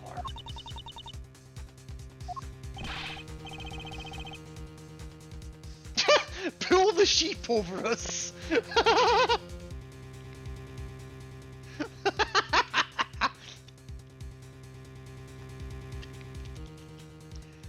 Honestly, I think I prefer that over the actual saying. The captain's calling for you, Miss Rhoda. Oh, but don't worry. I already got permission to search the shop from the captain. See, unlike you, I do things the right way.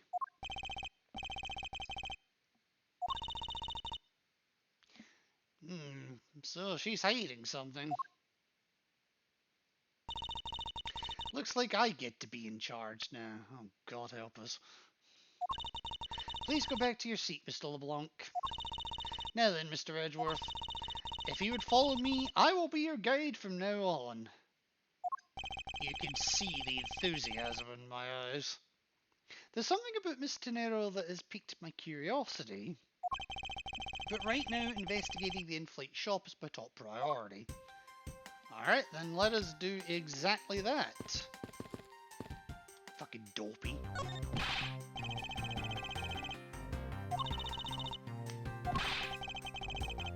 You're of no use to me asleep! Wake up!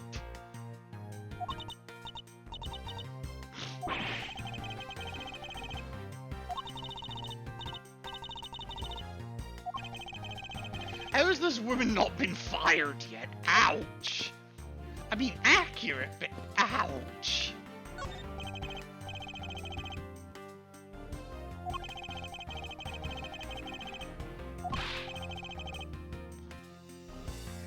Don't number the birds before they're born.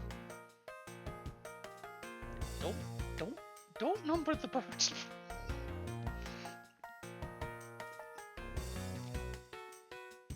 Don't number the birds. Don't count the chickens.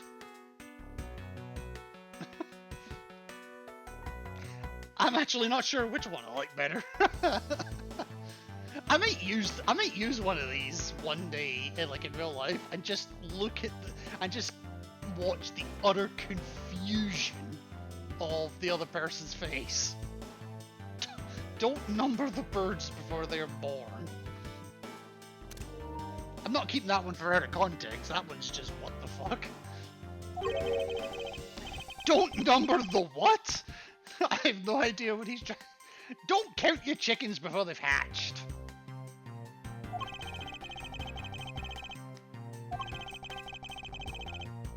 Yes, all I ask of you is your patience and cooperation, neither of which is in great demand right now.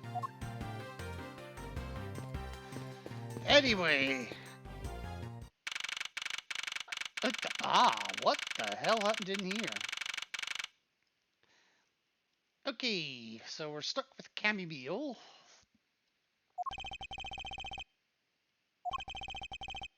Quite a mess in here, yes. Guess I'll have to clean things up then, teehee. Don't you fucking dare.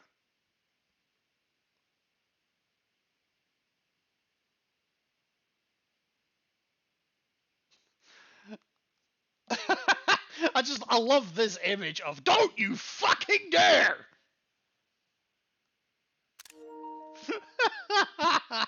I'm gonna have some fun with that. That one might end up being my video thumbnail. If I may have to edit it slightly, but yeah.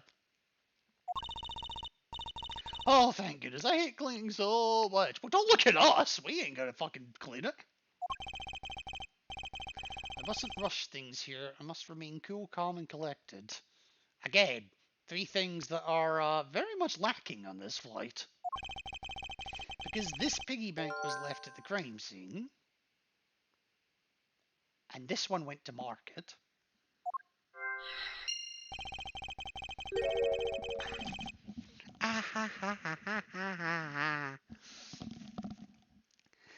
Raven, how are you doing? Paige! Oh, how are you today, my friend? How are Zia? How are you doing? Let me give a special lady a special shout out if I could ever figure out how Mrs. is spelled. Yeehaw! Yeehaw! Yeehaw. That's right. I'll sit in the chair too. Who you calling a bot, Pants? Oh, hello. Sorry, the dinosaurs are busy right now. He just said bots again. Can we ban him? One of the dinosaurs. Can't ban him. Joel, it's for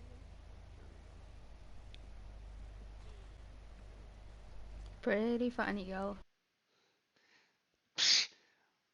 Jeez, that was dripping with sarcasm. Stressed and tired, but I'm doing okay. I didn't even know that you were streaming. It was kind of spur of the moment. I decided, you know what, fuck it, let's do this while the game's still relatively new. And I am having a bit of fun with it as well.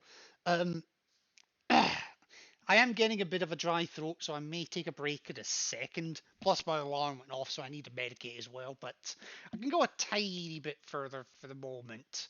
I'm sorry that you're stressed and tired, though. And anything I can help with at all? My door's always open. And my phone is apparently off silent. Right, where the hell do we start here? I may as well start with the gaudy looking suitcases. Company's completely original line of suitcases. Yeah, they're gaudy. They're practically flying out the door. You should buy one and see how you like it. You won't regret it. Yeah. You kind of don't have a returns policy, you moron.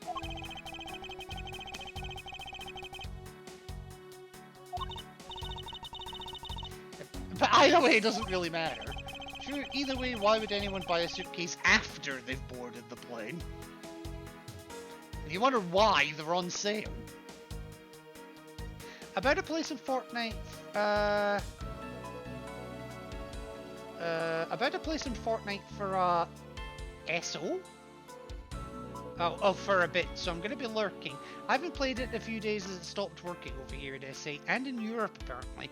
I had a bit of lag with it in Europe, but it's been working largely all the time for me. Like I've been on it daily. Haven't been on it today though, weirdly. Maybe when I'm done stream, I'll hop on to do my dailies or something.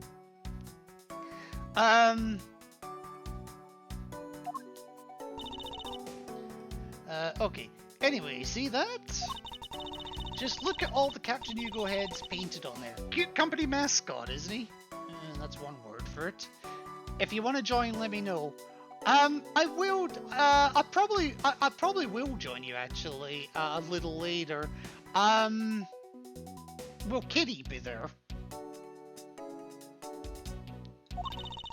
They're painted on with a lot of care. Doesn't he look like he's about to jump out at you? Yeah, sure, let's go with that. I'm more worried about the frickin' Matroska dolls in the cabinet on the right. What the hell is that terrifying madness?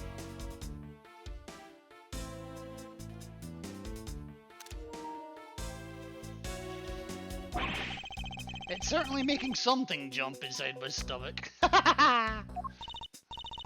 Oh, I guess there's no fooling your refined tastes. Yeah. You looked like you really wanted to get one. No. I'm not joking. I have made more. I have vomited more artistic things than that. And I thought I was going to finally make my first sale, but you saw right through it. Yeah, fuck you. Glad that's done, though. Never make me try to give you a sales pitch ever again. I don't plan on it. I never showed any interest to begin with, right? It is pretty horrible. You want to know something? The suitcase was designed by Miss Rhoda. Oh god.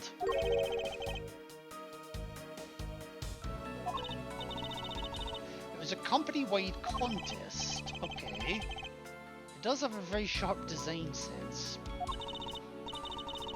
Stinky sharp shader. I mean, she's got a point. I really have no idea why the bigwigs decided to go with it. It's so... bleh. I mean, if this is what they picked, I dread to think what the other entries were like.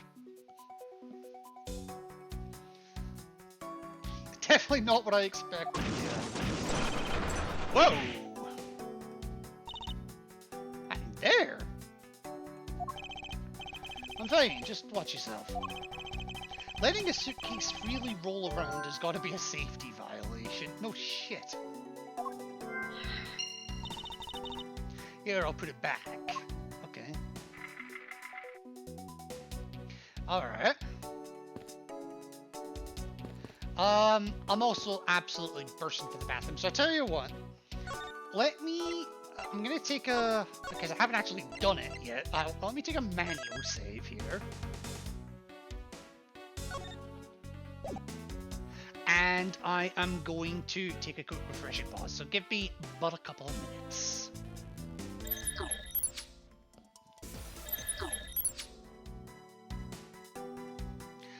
Alrighty, and we are back.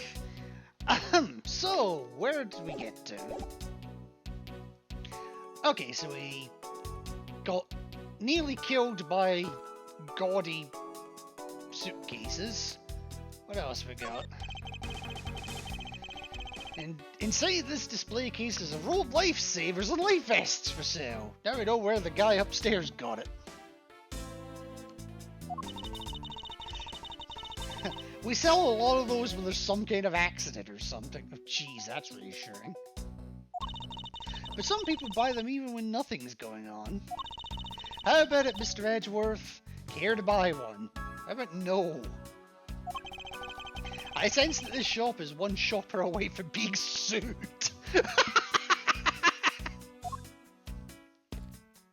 I was more interested in why the things were on the floor, but I guess you're not.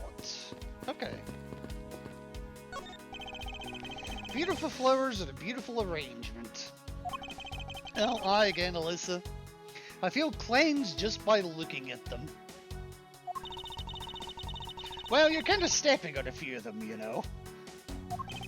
Fair. Whoops, I did not mean to hit that.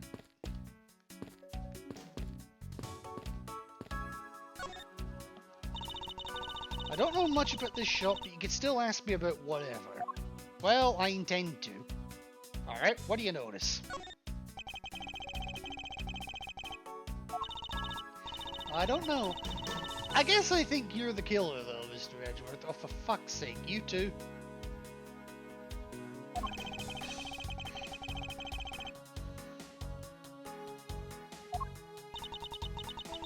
Oh, it was me that got you the permission to look around.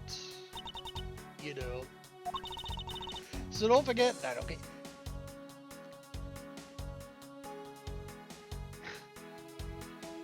Honestly, you in that pose is probably the most Twitch acceptable thing on here. Or about you, anyway. How am I supposed to thank you properly if you insist on falling asleep? Yeah, fair point. Well, you know what would really show your thanks? You see that item for sale over there? Yeah, nice try.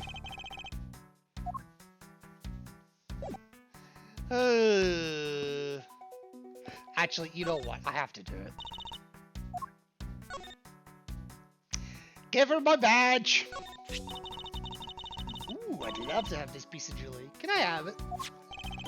No, you mean not! That's a prosecutor's badge. Hooey. Then why did he show it to me? Because Phoenix Wright rubs off on you in more ways than one.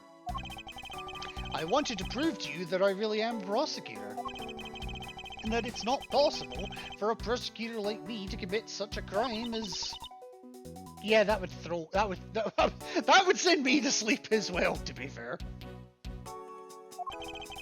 I say that I'm just wasting my time with Cousin Hare here. Cousin Hare, okay.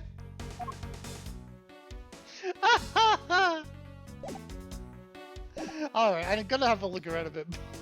Cousin Hare, yeah. Cousin It's female twin? I don't know. Alright. Stuffed toys, just like the one Miss Beale is holding, are on display here.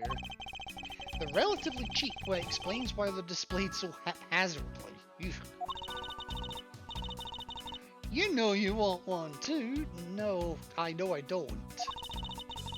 They're great for when you're stressed. Sore tits, and I can't buy those. Well, not legally anyway. Why do I envision stuffed animal abuse when she says that? To be fair, look at the one she's got there. It's basically being strangled. Oh, there's more here? There are all kinds of luxury name brand merchandise for sale in this display case, okay. And they're lined up in just such a manner as to scream "buy me" to any passers-by. I mean, that's kind of the whole point of a shop, is to sell things. I know, it sounds crazy, doesn't it? There's a wide selection of souvenirs for sale in these display cases, including the creepiest Matroska dolls I've ever seen. You know what I'd suggest? Shutting the fuck up!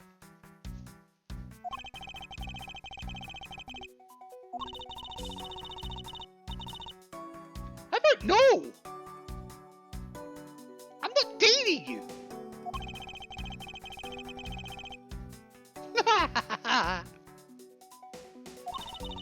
But I've had my eye on that pendant for such a long time. Then you buy it!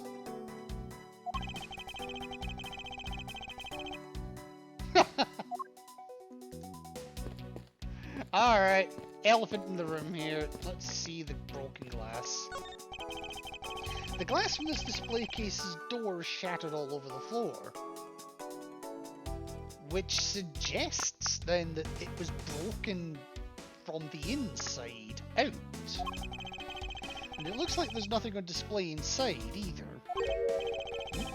Wait, actually, I think there is something. What's this? A mini captain's hat?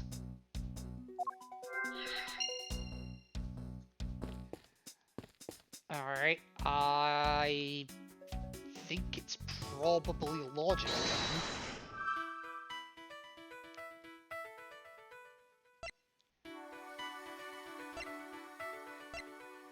I'm wondering if that hat used to belong to Captain Hugo here.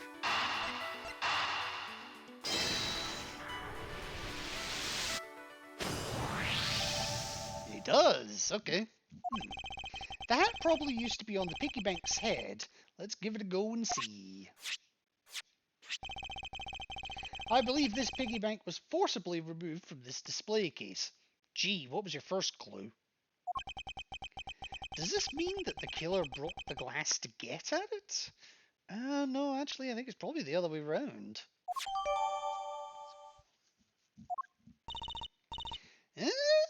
Really? Don't tell me you don't know what things go where in this shop. Well, I don't. Miss Rhoda's in charge of this place. So come on, how should I know anything? Shit-eating grin, how do you know anything about anything? How do you breathe? How do you get up in the morning? Do you get up in the morning? Or have you got more tits than brains? Actually that's not saying much. Alright, so more investigation to that's required. So the victim's glasses Now, could the glasses have been broken by the rolling of the suitcase?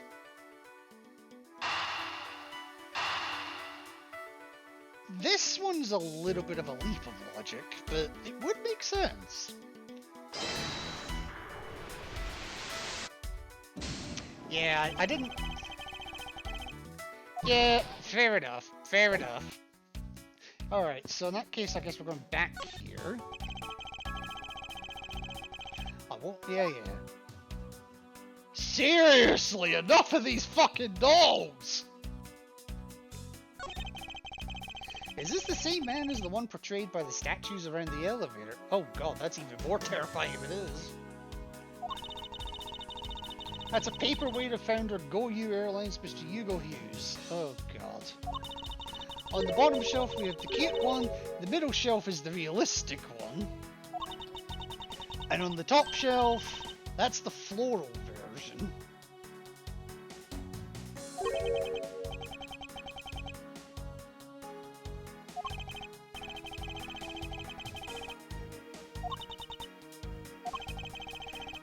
Looks like hit the bullseye. What the fuck? Oh, well, there are books here. GoU Airlines related books line the shelf. The history of GoU Airlines, the future of GoU Airlines, the 7 wonders of GoU. Fight on, GoU Airlines. What the fuck? Working name, Yugo Airlines. Yugo, you! Fucking hell. Clutching at straws much. The titles make it very clear that they won't be making the top sellers list anytime soon. No shit. Huh, ow. Alright. The glass in the door is broken. I was not looking at the glass, I was trying to look at the necklaces behind them. Perhaps it was the killer who broke it in order to take the piggyback. But it's a bit odd that the inside of the case is so devoid of glass shards. Plus, the glass broke rather cleanly. Ah! What? I touched the glass and it cut my finger. That is why you don't touch the fucking glass! You fucking bimbo. It hurts, Mr. Edgeworth, it hurts! Please, suck it better!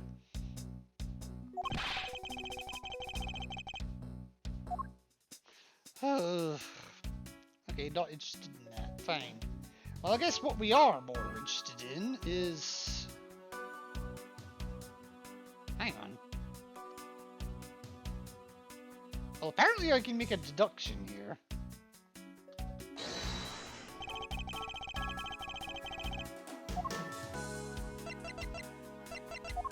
I'm guessing that this is the part that had... I'm guessing this is where this was. I can't see anything else that'd be related. Eureka!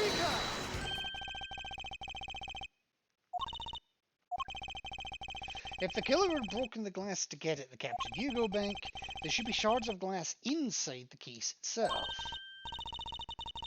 Like I said, I think it's the other way around. However, there's not a single piece of glass inside the display case. Which means that the glass was broken from the inside out. Now to me, that means one of two things. One, that the statue broke the door from the inside, possibly during the turbulence. Or two, the door was open and then was broken from the other side.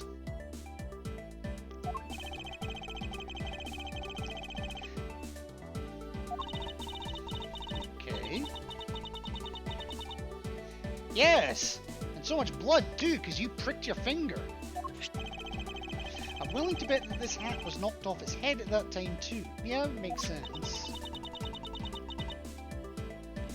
You're falling asleep, aren't you? Which leads me to believe...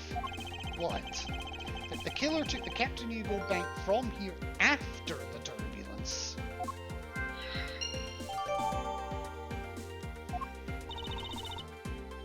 Yep, she's gone.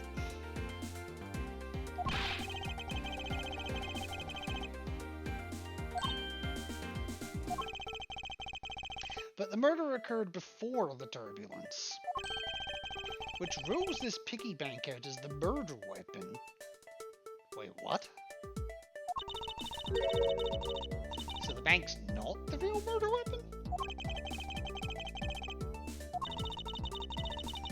So, what if when the killer went to take Captain Hugo, they broke the glass by accident? The display case is locked, so that's highly unlikely. Okay. There's one person who could have. Rhoda. Yeah, because she manages the store. She has the keys to everything. That does make sense. Alright, so we seemingly need to have words with Rhoda. Now,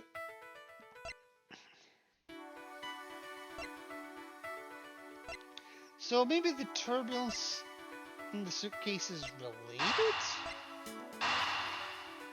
Because it did seem to roll quite easily. And she's fucking asleep again! There's definitely something wrong here. Yes! Bimbo needs a power nap.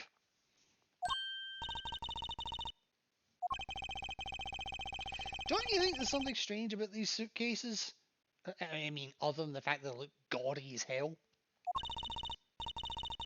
They totally ooze strange, like the colour and the such.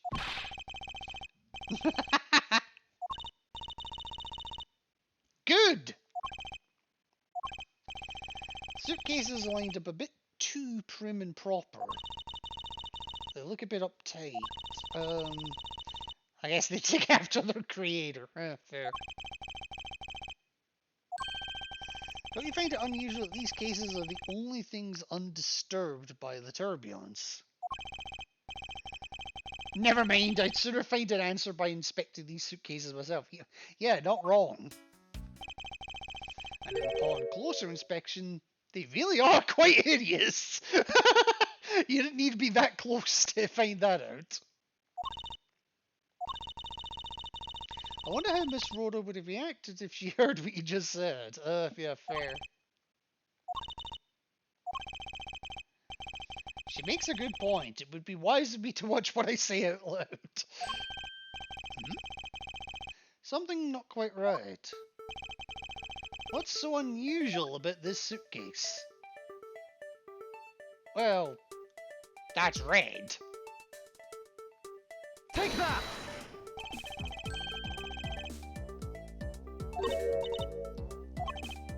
As in, there are no stoppers. Well, there's also no stoppers, yes. Without stoppers, one would think that the turbulence would have sent it flying. And it didn't. And so it is very likely that this suitcase was placed here after we hit the turbulence. Alright, what have we got?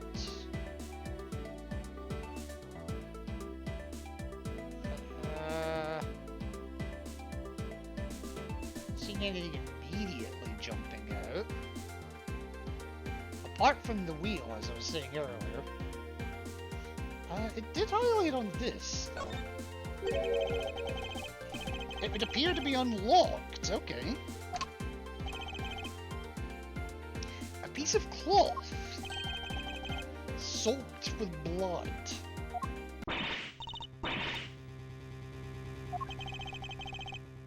It appears that this suitcase is very strongly tied to her murder after all. Okay. You won't be selling it, is what it means. What does this suitcase have to do with the murder? Well,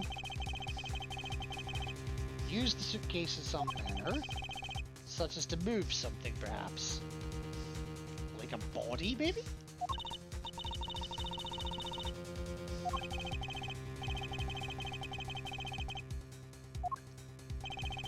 The thing I believe the killer used this suitcase to transport is... well, I've just said it. The body. Take that! Something that would fit inside a suitcase that is also covered in blood. Sounds like a dead body, doesn't it?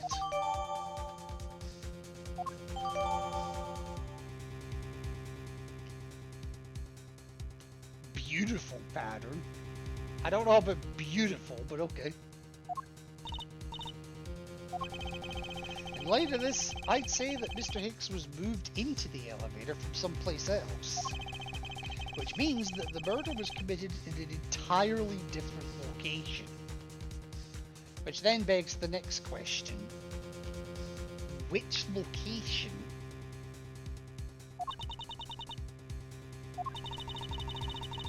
So you're saying that after moving the body into the elevator, the killer brought the suitcase in here and just left it?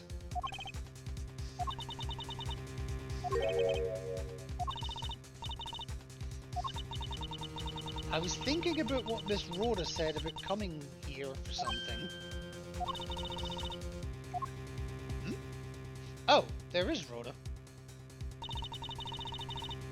I wanted to give you a bit more time, but I'm afraid I wasn't able to convince the captain. I'm very sorry, Mr. Edgeworth, but the captain feels that he's allowed you ample time. He says that he'd appreciate it if you could wrap it up here and return to your seat. Okay.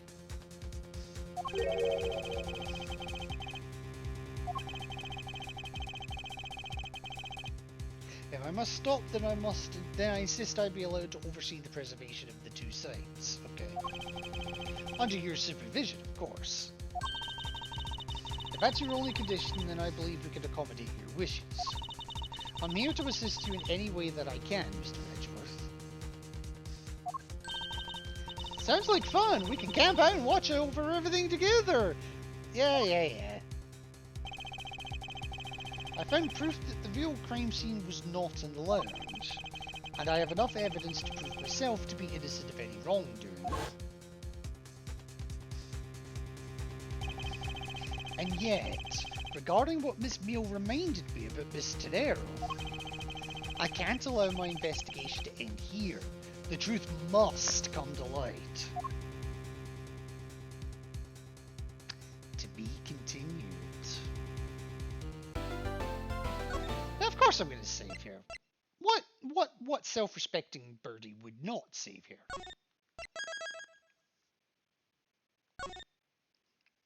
Now the question is, how long have I been going on for? That one section was 2.5 hours. Do I continue onwards?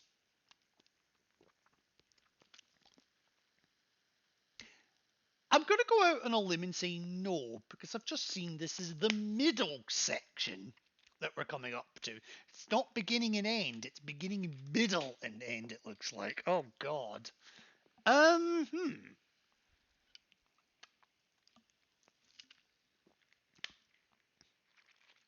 Alright.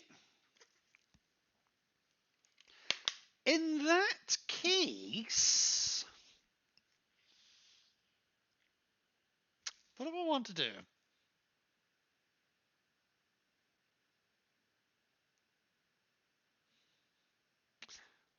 What time is it actually? 20 to 11.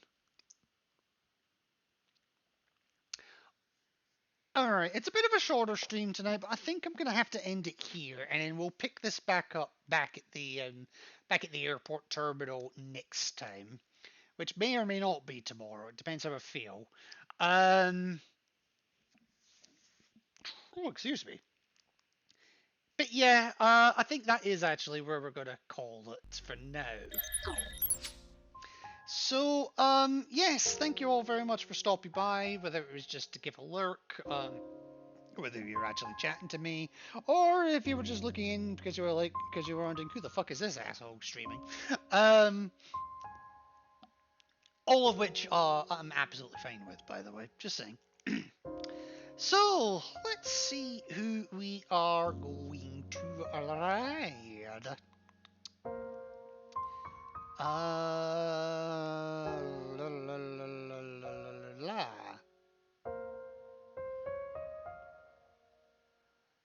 Hmm.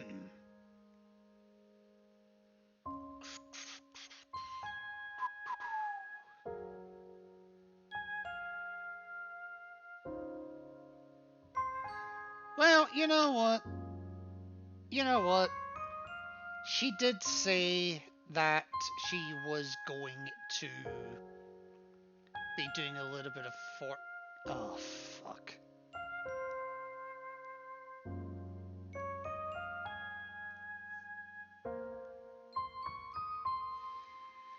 Well, screw it. I'm gonna do the raid to Paige anyway.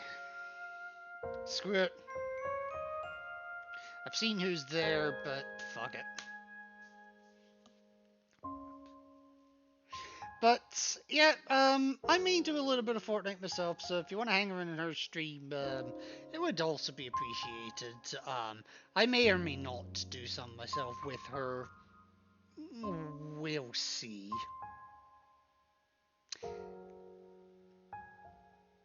My problem's not her, it's the company. That's the issue. But anyway, I'm just gonna I'll send you all over the page. We'll continue this either tomorrow or Wednesday. I haven't decided which yet. So keep an eye on the channel for that. But yeah, remember, folks,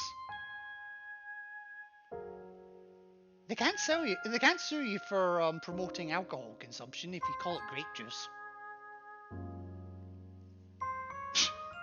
Take care, folks.